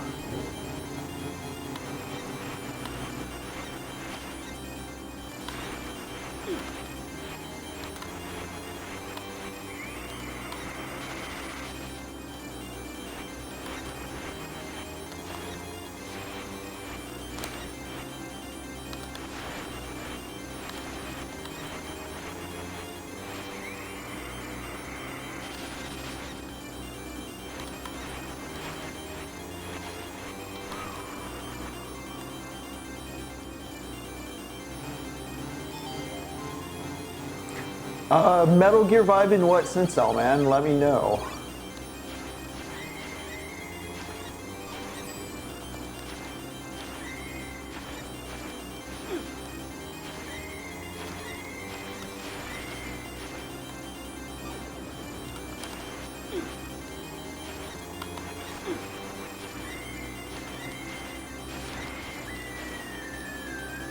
Ooh, can I beat the mummy without getting hit? Let's find out.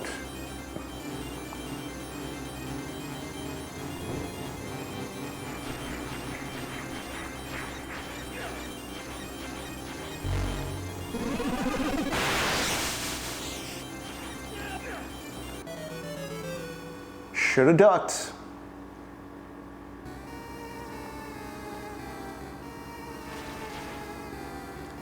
Yeah, it's reminiscent of a time after World War I when there was a race to rearm and re-toughen up. But yeah, what is the end result of this war economy, or the teleology of the war economy? Like, are the institutions a ruse to civilize or rationalize the conflict, or dress it up? At the core, I mean, at the end of the day, it's all selling arms that are going to murder people, right? Or the murdering of people for such endeavors, or in relation to such endeavors.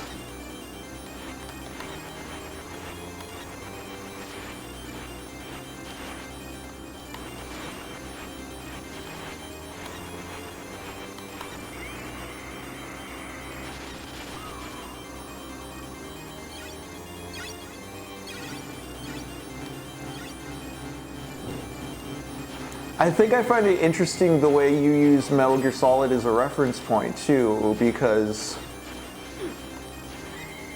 I've been curious to revisit the series, especially having watched like Pat Labor recently, Pat Labor 2 in particular. Ooh, I froze up there for a moment on the Medusa.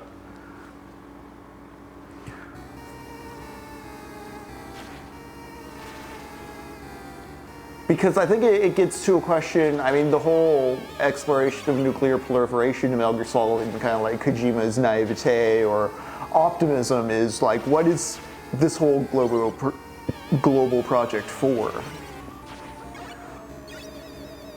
Why have this total sense of control? What are the Patriots even doing? I think it's very relevant to like, well, are we just going to keep waging war in like the nuclear Cold War? I don't know, neoliberal war economy sense.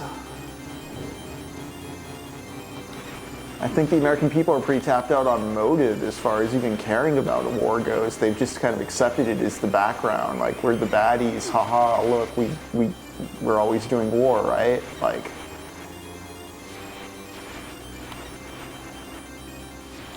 a population that cynical, it really becomes a question of like, well, like, what are we even doing this what was ostensibly at some point a nationalist endeavor, you know, country fighting country. Like, if the populations of those countries are checked out, what's the purchase? What's the purpose? Sorry, I really should be beating on this Medusa. Because the answer seems to be just beat her before those two flying snakes get to me, and then let's wail on this mummy.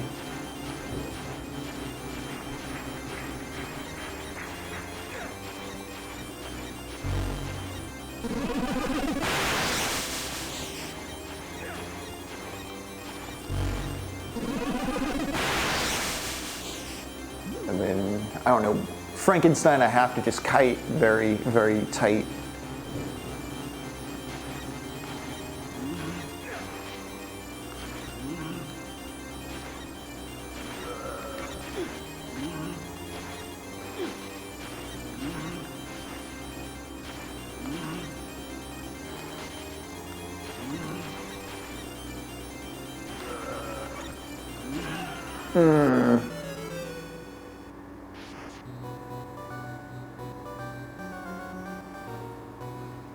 What's some of the stuff you found in looking at the context for the Metal Gear Solid narrative?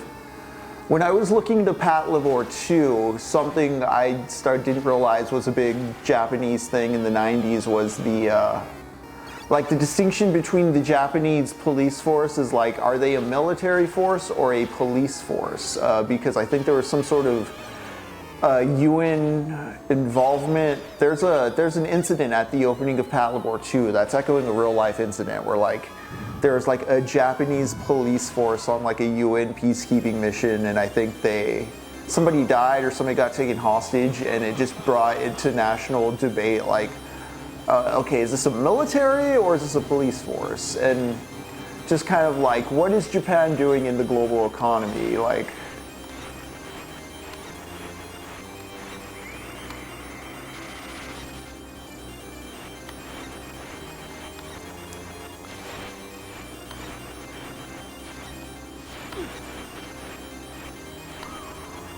this is actually a question I'll talk more about while playing Heartworm and talking about Siddhartha, because I think there's some stuff in Siddhartha. I wonder how Hesse felt post nuclear bomb about some of his ideas. I'm not saying like the A-bomb discounts his ideas or anything like that. I just think the nuclear bomb was just a huge shift in the questions we should be asking about what we're doing with our persons as like a species.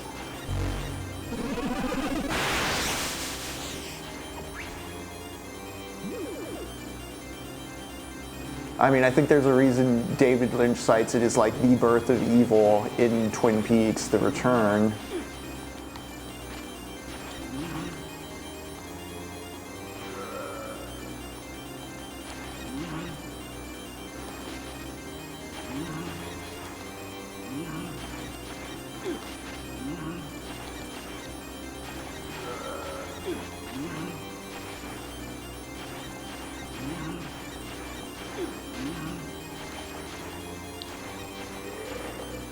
Cool. Frankenstein done away with.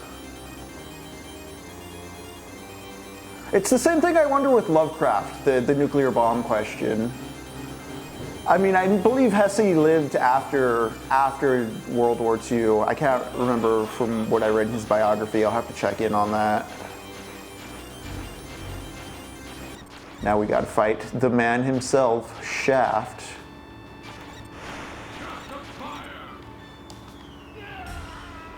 Ouch. I think maybe I could have just axed those in all honesty. But it's okay, because I don't have to fight that gauntlet. I can just, it's just Shaft now, I believe.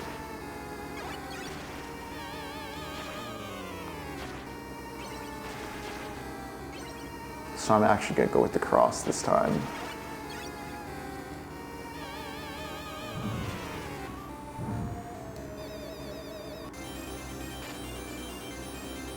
Yep. All right, let's do battle with the wizard. The holy man, the evil one.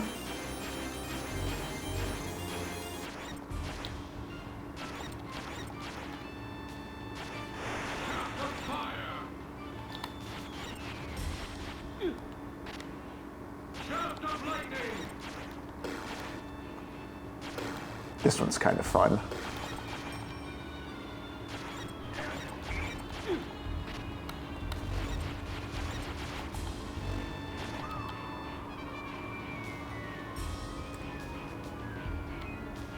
And he has a little cool death. Yeah. Dracula's right-hand man gone. Let's see if I can do this. Nope.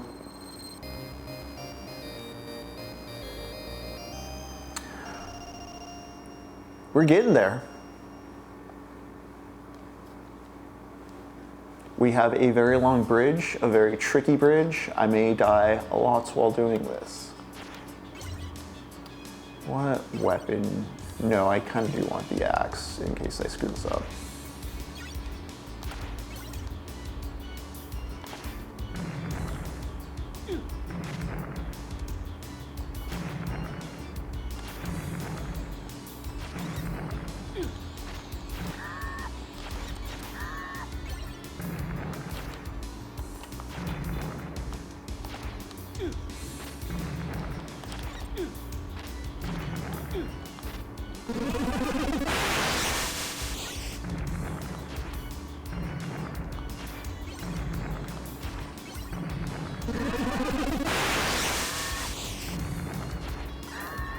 You know what? I'll take it. That's a tough bridge. If you do it gracefully, you can just kind of like backslide the whole thing and take out bats on your way. Alas, I'm not graceful.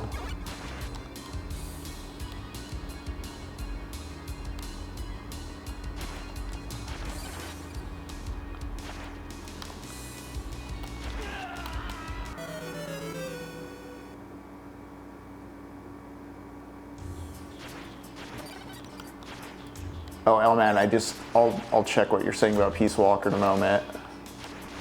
I have 5 I've been meaning to play.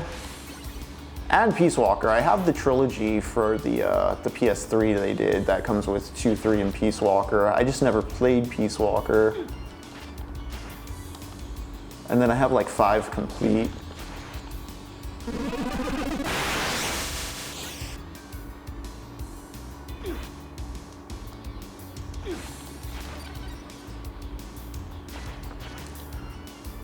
But I also have Death Stranding 2. I think if I were to play a Kojima game soon, it would be that.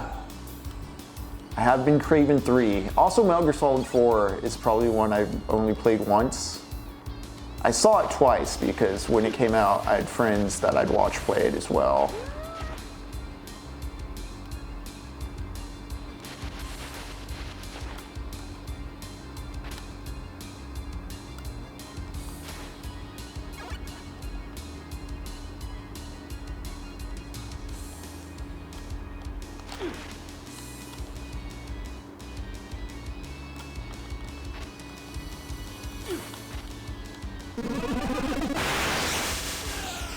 Ah.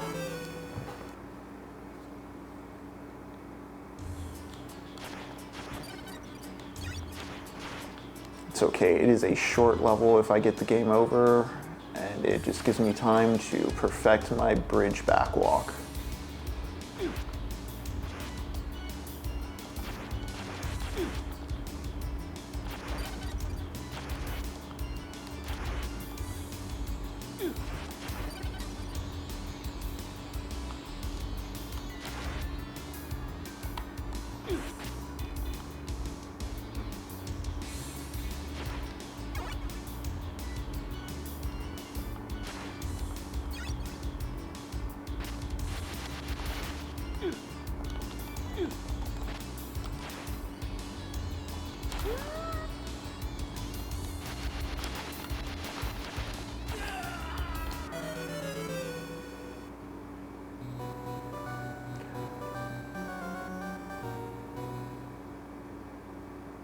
You didn't know how to read Peace Walker and Phantom Pain as tragic villain backstories. The Military Without Borders seemed presented as a project oriented towards peace through deterrence.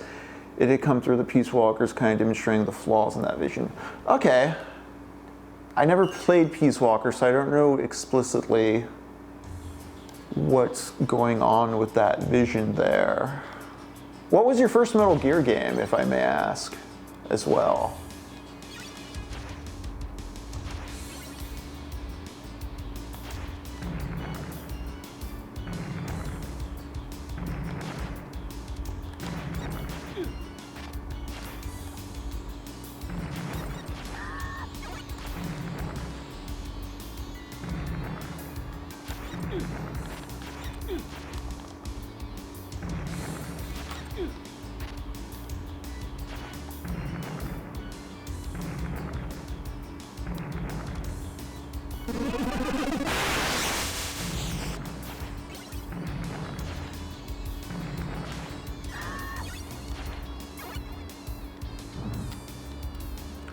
Peace Walker, interesting. Okay.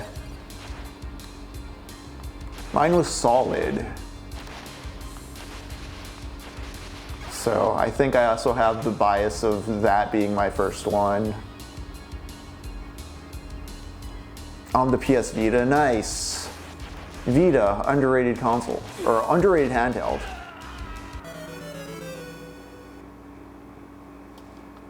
What order, did you play them all? What Metal Gear games have you played? I'm kind of curious. Because to me, thinking of Peace Walker and 5 and any of the big boss ones as like tragic backstory, I mean 3 included, is kind of just implicit to me because of like lore and all that, like knowing who Big Boss was and starting with Solid.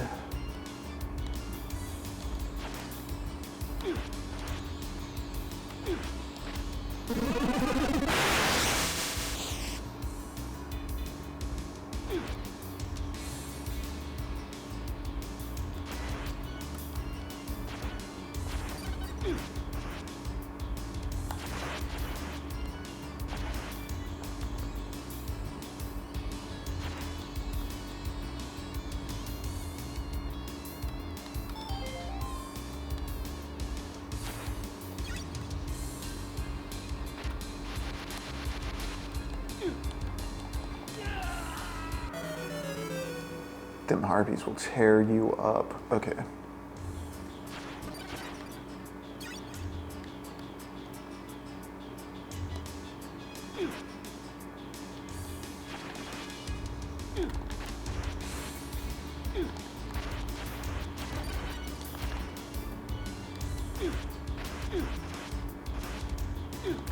I don't remember this level being such a pain. I remember booking it through this part pretty much.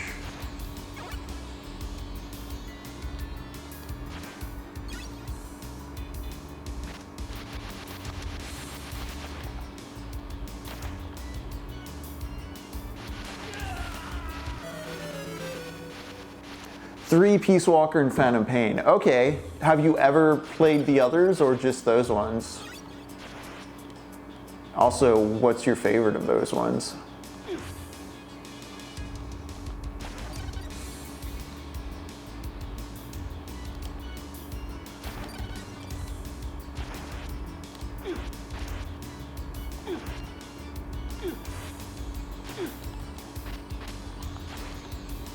Oof.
See, having not played 5, I actually really like how in Metal Gear Solid 3,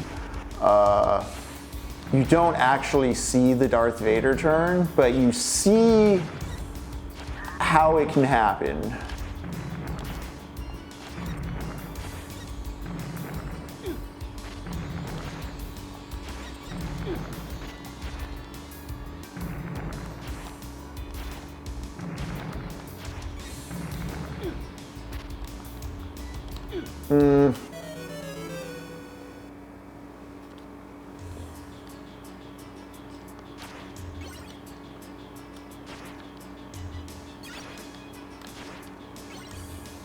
I do love the parade of bats back there that you see in the night sky.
Okay, I made it across the bridge though, so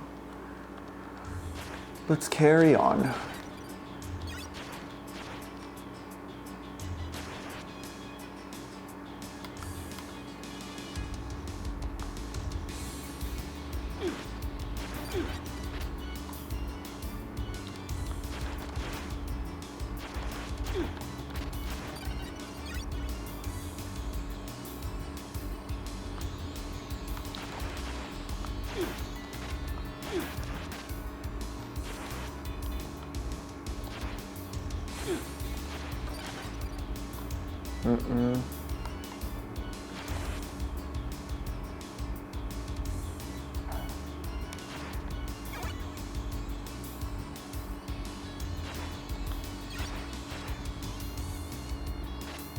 Gotta deal with the harpies, throwing their daggers.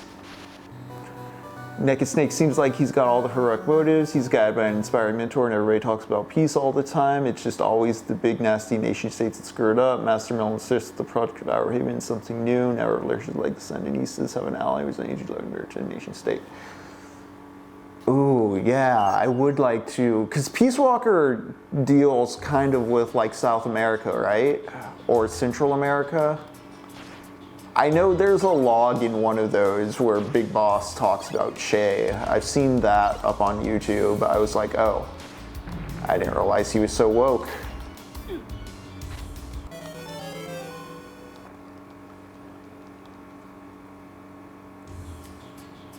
And there I go, talking shit on Big Boss, gets you killed.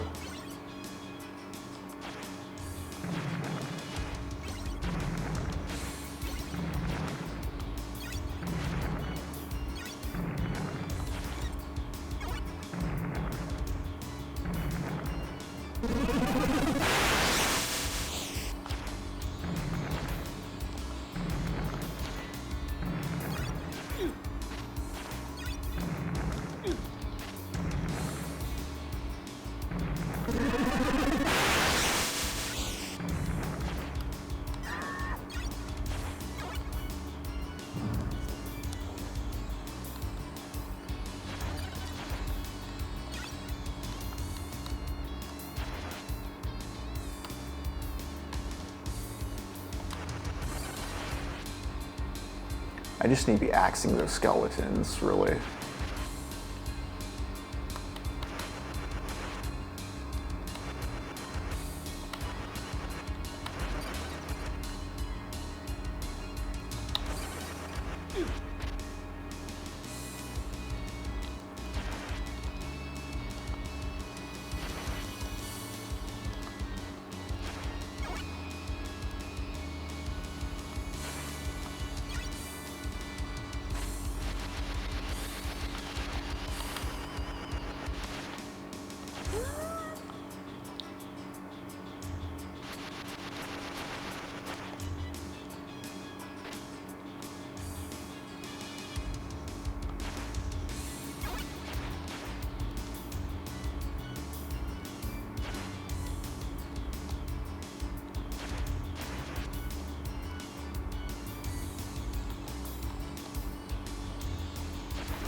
Get me through that door. All right. Costa Rica, okay.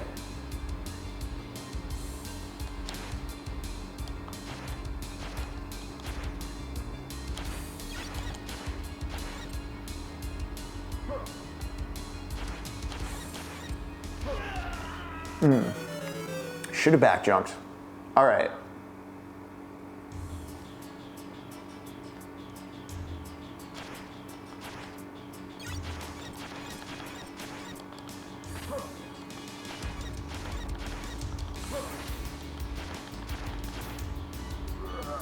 There we go.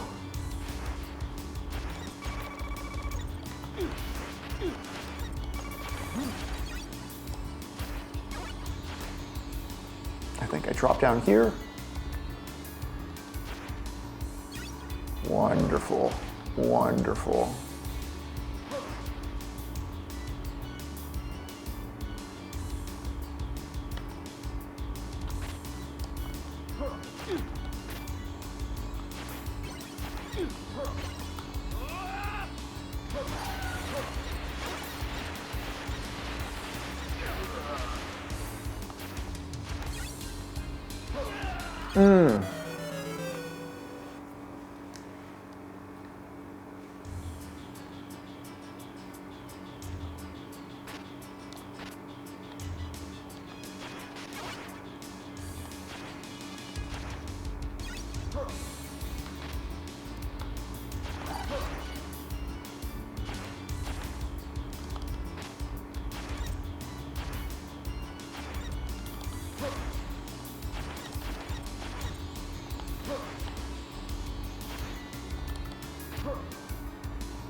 Nice.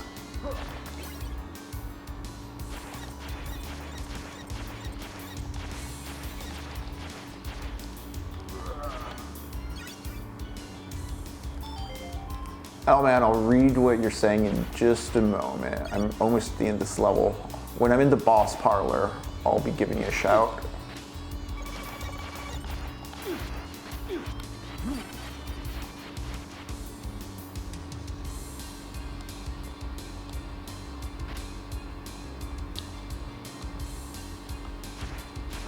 Nothing over here, okay. I think I just have to make these 2 jumps and we'll be at this point where I can chat with the chat. Big ol' heart, nothing else, all right.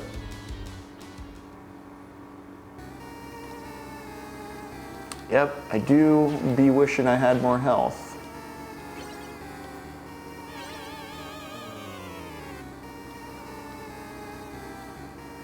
Oh, 3256, enjoy the Connor O'Malley. It jumpstarts PMCs as a business.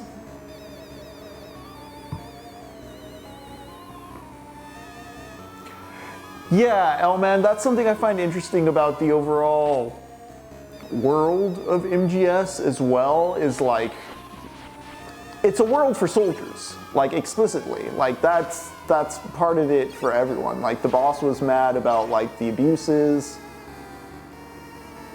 Oh, do I want to do the whole XYZ unlocks stuff? No, I do not, but I also don't think there's going to be any food, is there?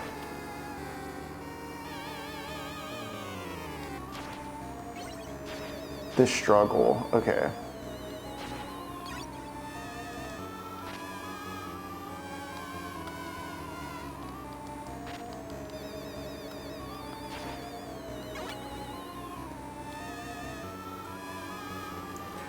All right, let's see what we gotta do. He does this bat attack that is, I don't know, it's sometimes easy to dodge, it's sometimes not, depending on how his jump arcs. Let's fight this ghost robe. The robe that's a ghost.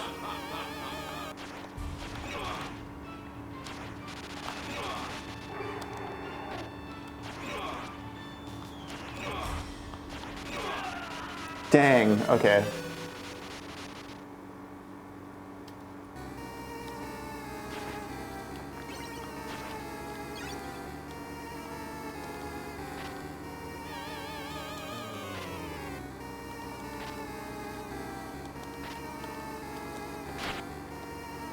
Yeah, I think I'll go with the holy water, because if I can at least item crash him once during that fight, it'll be very fortunate for me. And I'm at full health. If you get them into a good back and forth motion with those bats, they take care of themselves as you optimize your path.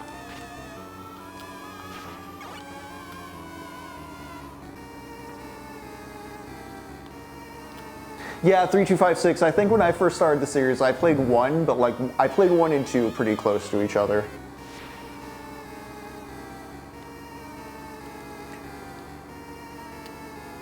All right, Shaft, let's take care of your clothing. Yeah, he does this bounce, he does this bounce. Dragon. Gotta remember the dragon.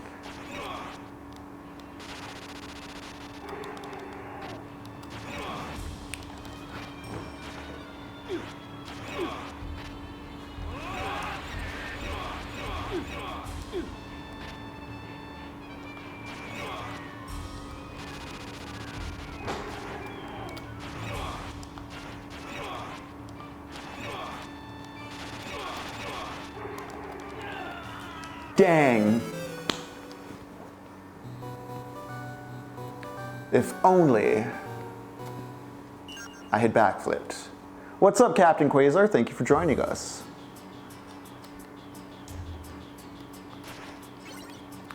We were talking Carmilla. I kind of covered a lot of it in the first half of the show.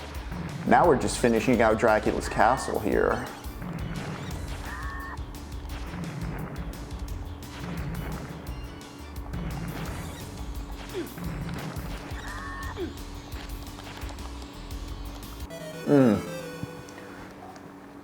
Hey, what's up, AR Berlin?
what am I doing? I need health. And I'll just take it out on these harpies if they don't kill me first.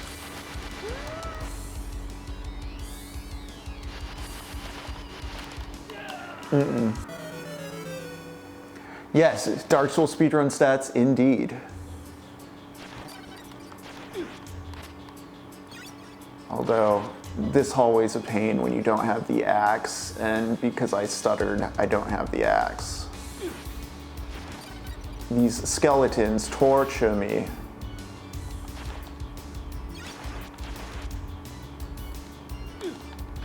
Like so. It's more the water spawners. Always spawning.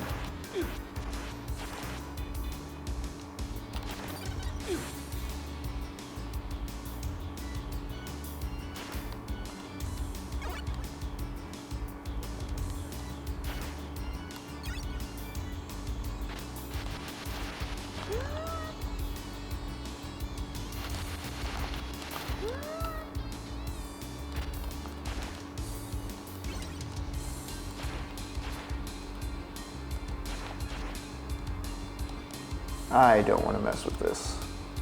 Those guys are mean. Somebody give me an axe though. Because I got Medusa heads to deal with right now, and those aren't fun.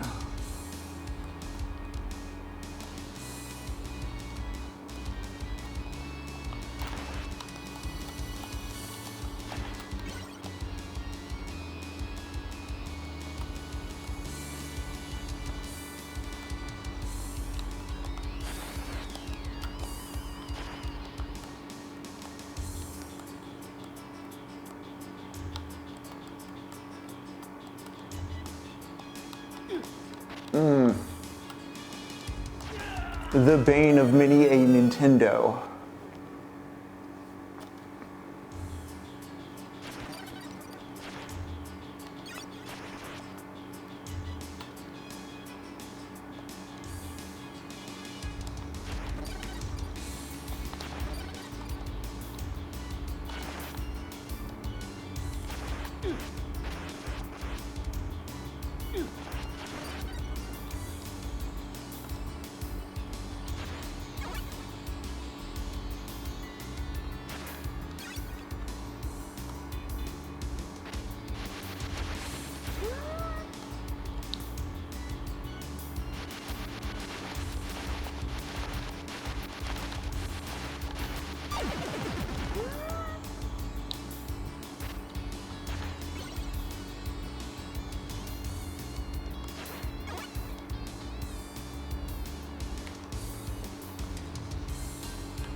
Somebody, please give me a sub-weapon.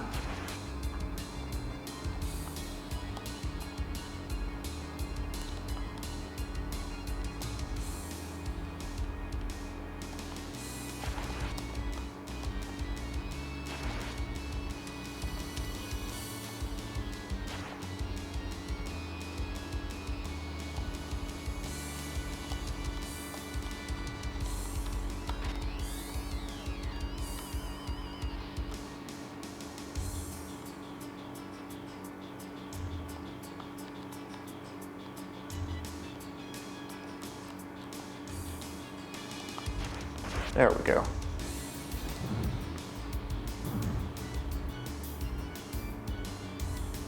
And it is just actually easier to go down this way.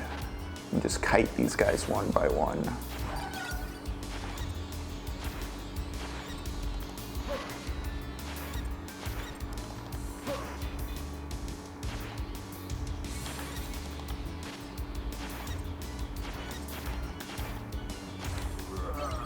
Yeah, just like that.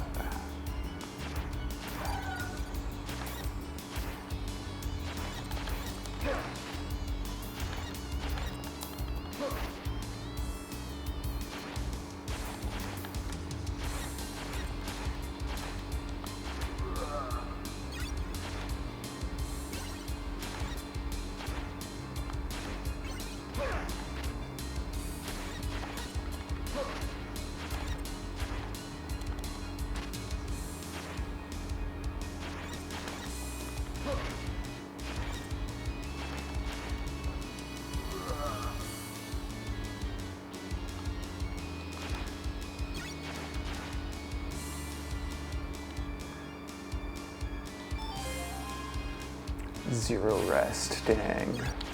Okay.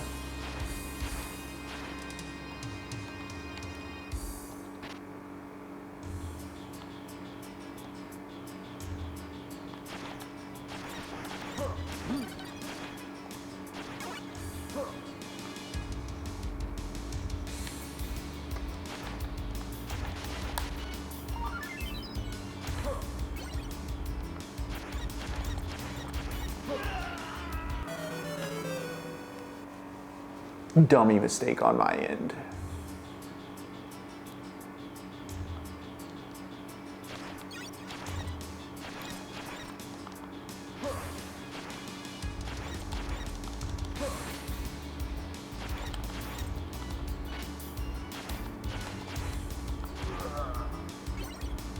But yes, as I suspected.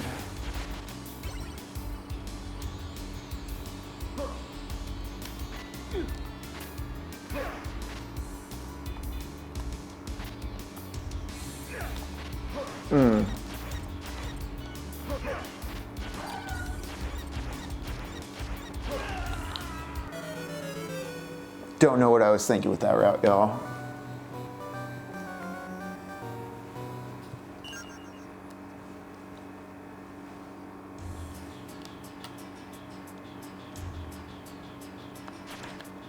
One backflip, and this would have all been done 15 minutes ago.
All right. Doing fine so far. Let's see if we can take advantage of this meat here.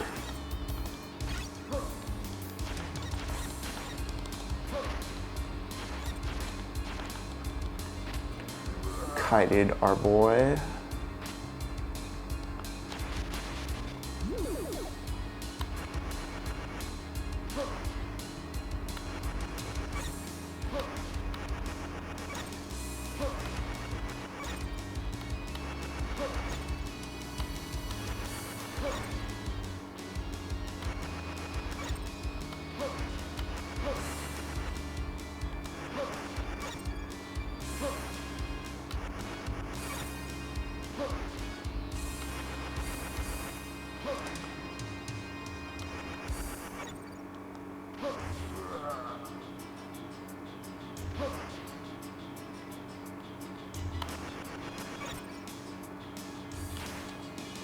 Oh, I see.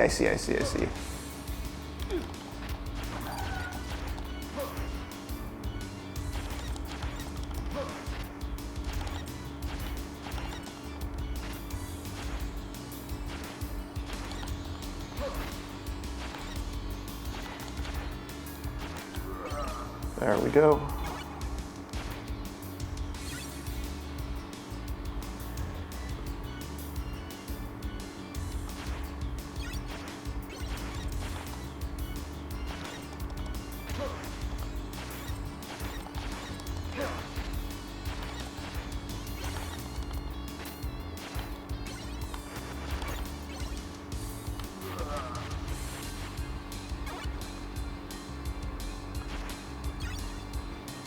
I have to be very careful with the bone dragon head. I'm very prone to dying.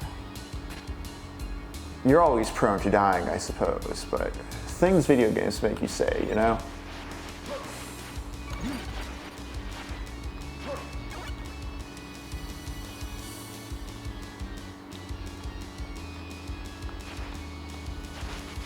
And there's the life right here. Cool.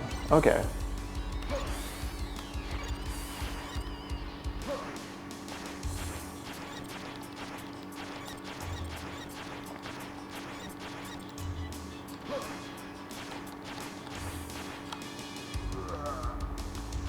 Cool.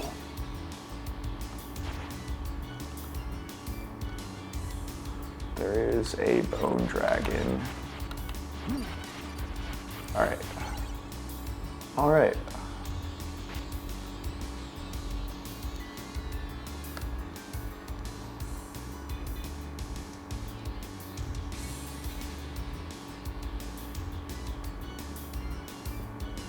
Much like Metal Gear Solid 2, we have a vampire to slay. We are getting there. After this here shaft fight, it's the end, folks. We will be at Dracula. That's right, the man himself. Pick your poison, Bela Lugosi, Christopher Lee, Gary Oldman. Who's your favorite Dracula? Let me know in the chat. I'll kill them all.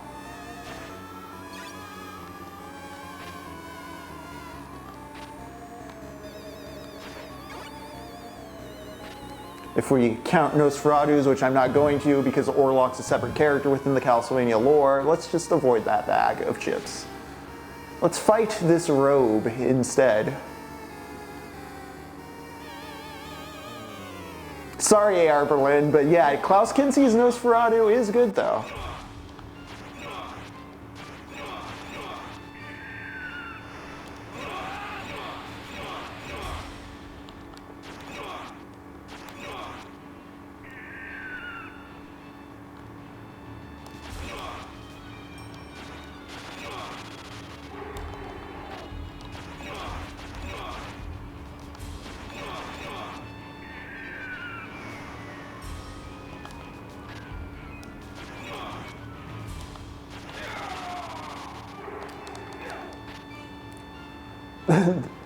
Dang.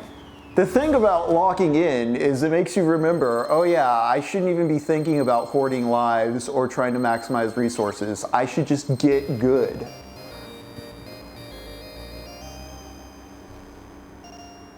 Sure, AR Berlin, all except Angel from Buffy.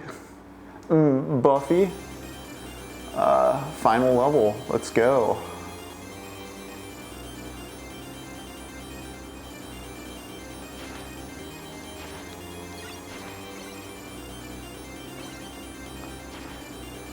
I once again think I prefer the holy water for this final fight, as I do in Castlevania Classic.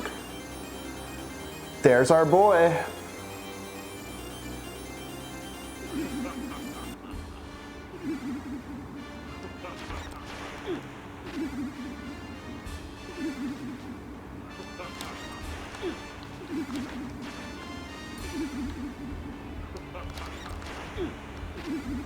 I'm hitting him too early.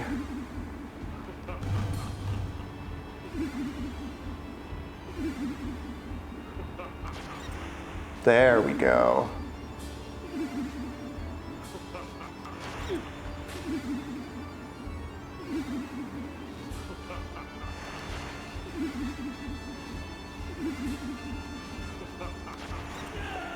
Too late. Mask for Mask, you missed all the lesbian stuff, but luckily you're here just in time for Dracula. We are here at the end of Castlevania Rondo of Blood. Hope everybody's having a wonderful Thursday.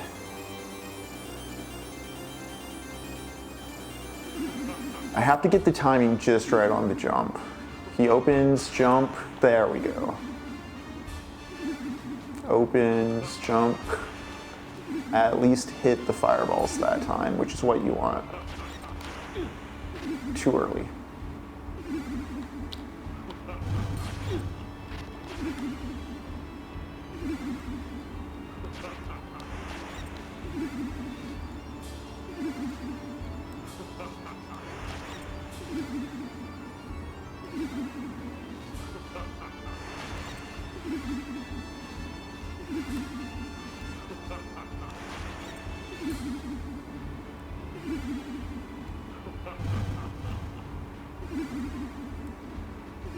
There's actually a very easy tell for which attack he's going to do. It's which arm he uses. If he's opening the one opposite of you, fireballs, just jump. If it's the one close to you, crouch.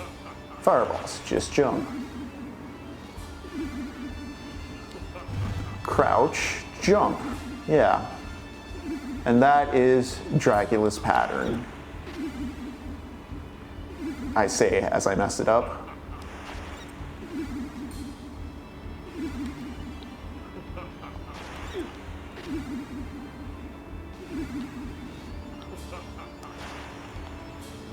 Let's see. Let us see, folks.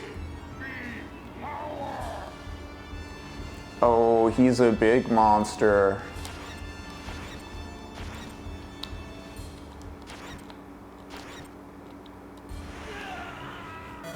Should have item crashed right there. All right.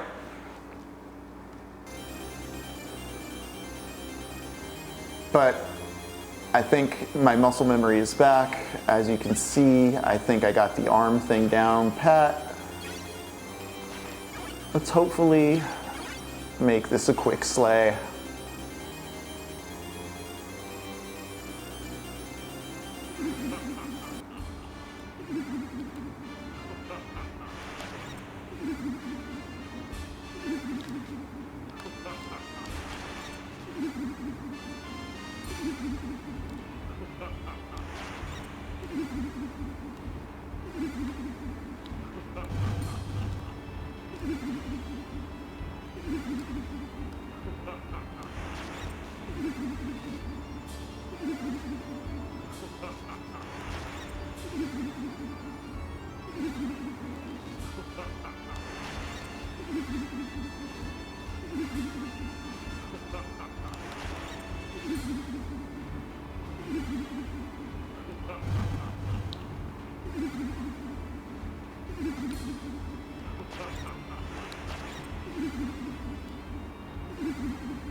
All right, you beast.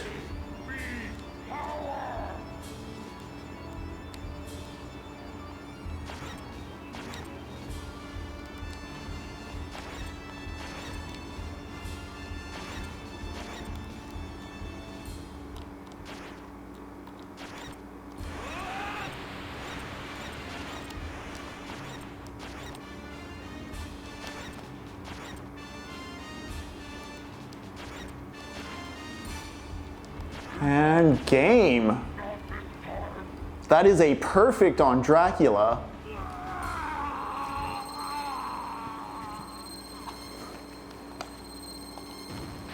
Aw, didn't get the stunt though. Did get to backflip over him.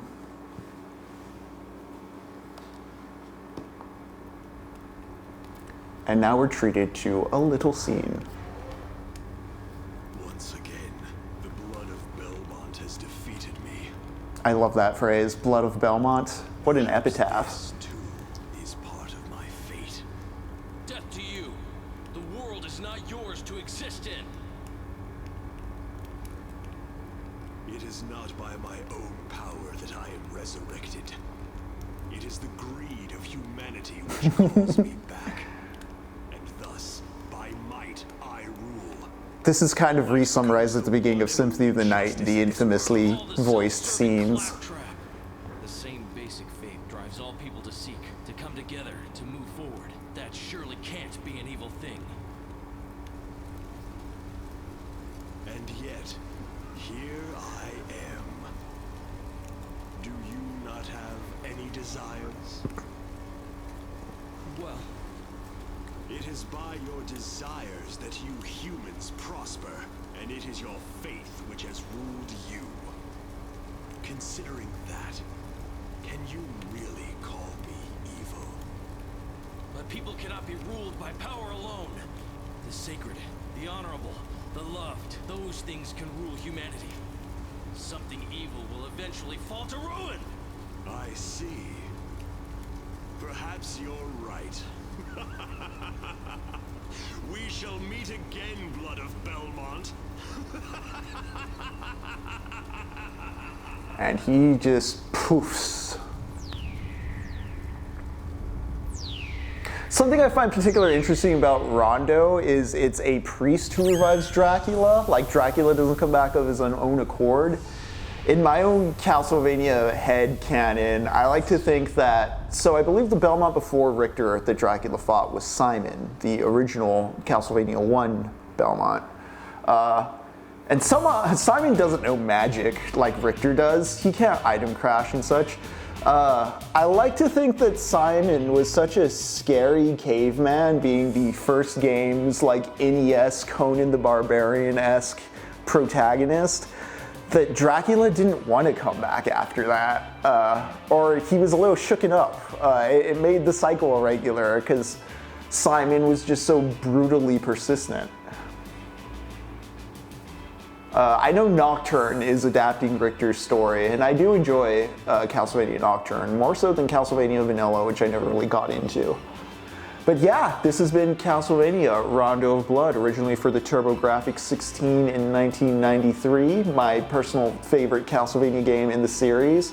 I think it perfects the action formula in a way that doesn't require, level scaling, grinding, corner licking. It's just a clean-cut A to B adventure. It's very lean, very mean, and it's much like the book we were talking about earlier tonight, Carmilla, straight to the point, gruesome, grisly, somewhat sexual.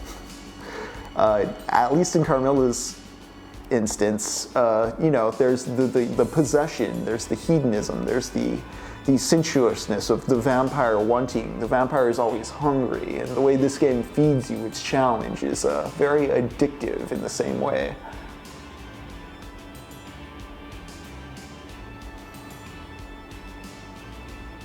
It is 10:31. Wow, I didn't realize that session was going to work out pretty much to 3 hours on the dot there. Thank y'all for watching tonight.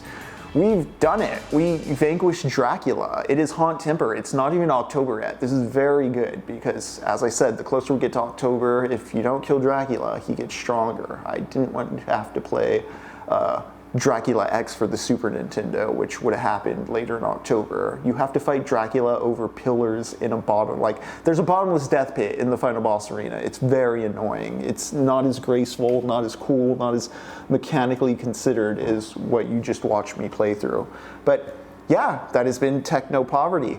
We may do a special Friday stream. If not, we'll be back Monday with Heartworm, Mask for Mask, AR Berlin, L-Man, 3256, Captain Quasar, and the other 8 people I see OBS telling me are here watching. Y'all have a great night, If any of you have access to the Discord, or just to anyone watching out there in internet land, if you are interested in the TechnoPoverty Discord, we're going to watch Altered States this weekend as part of the Hauntember spirit. Heartworm was giving me Altered States vibes. I know it's one of those movies that was influential on the likes of Silent Hill, and it's kind of in a weird space of psychological acid trip freakiness that might not necessarily be horror, but we'll see.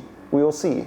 But y'all take care, have a good night, and have a merry Hauntember.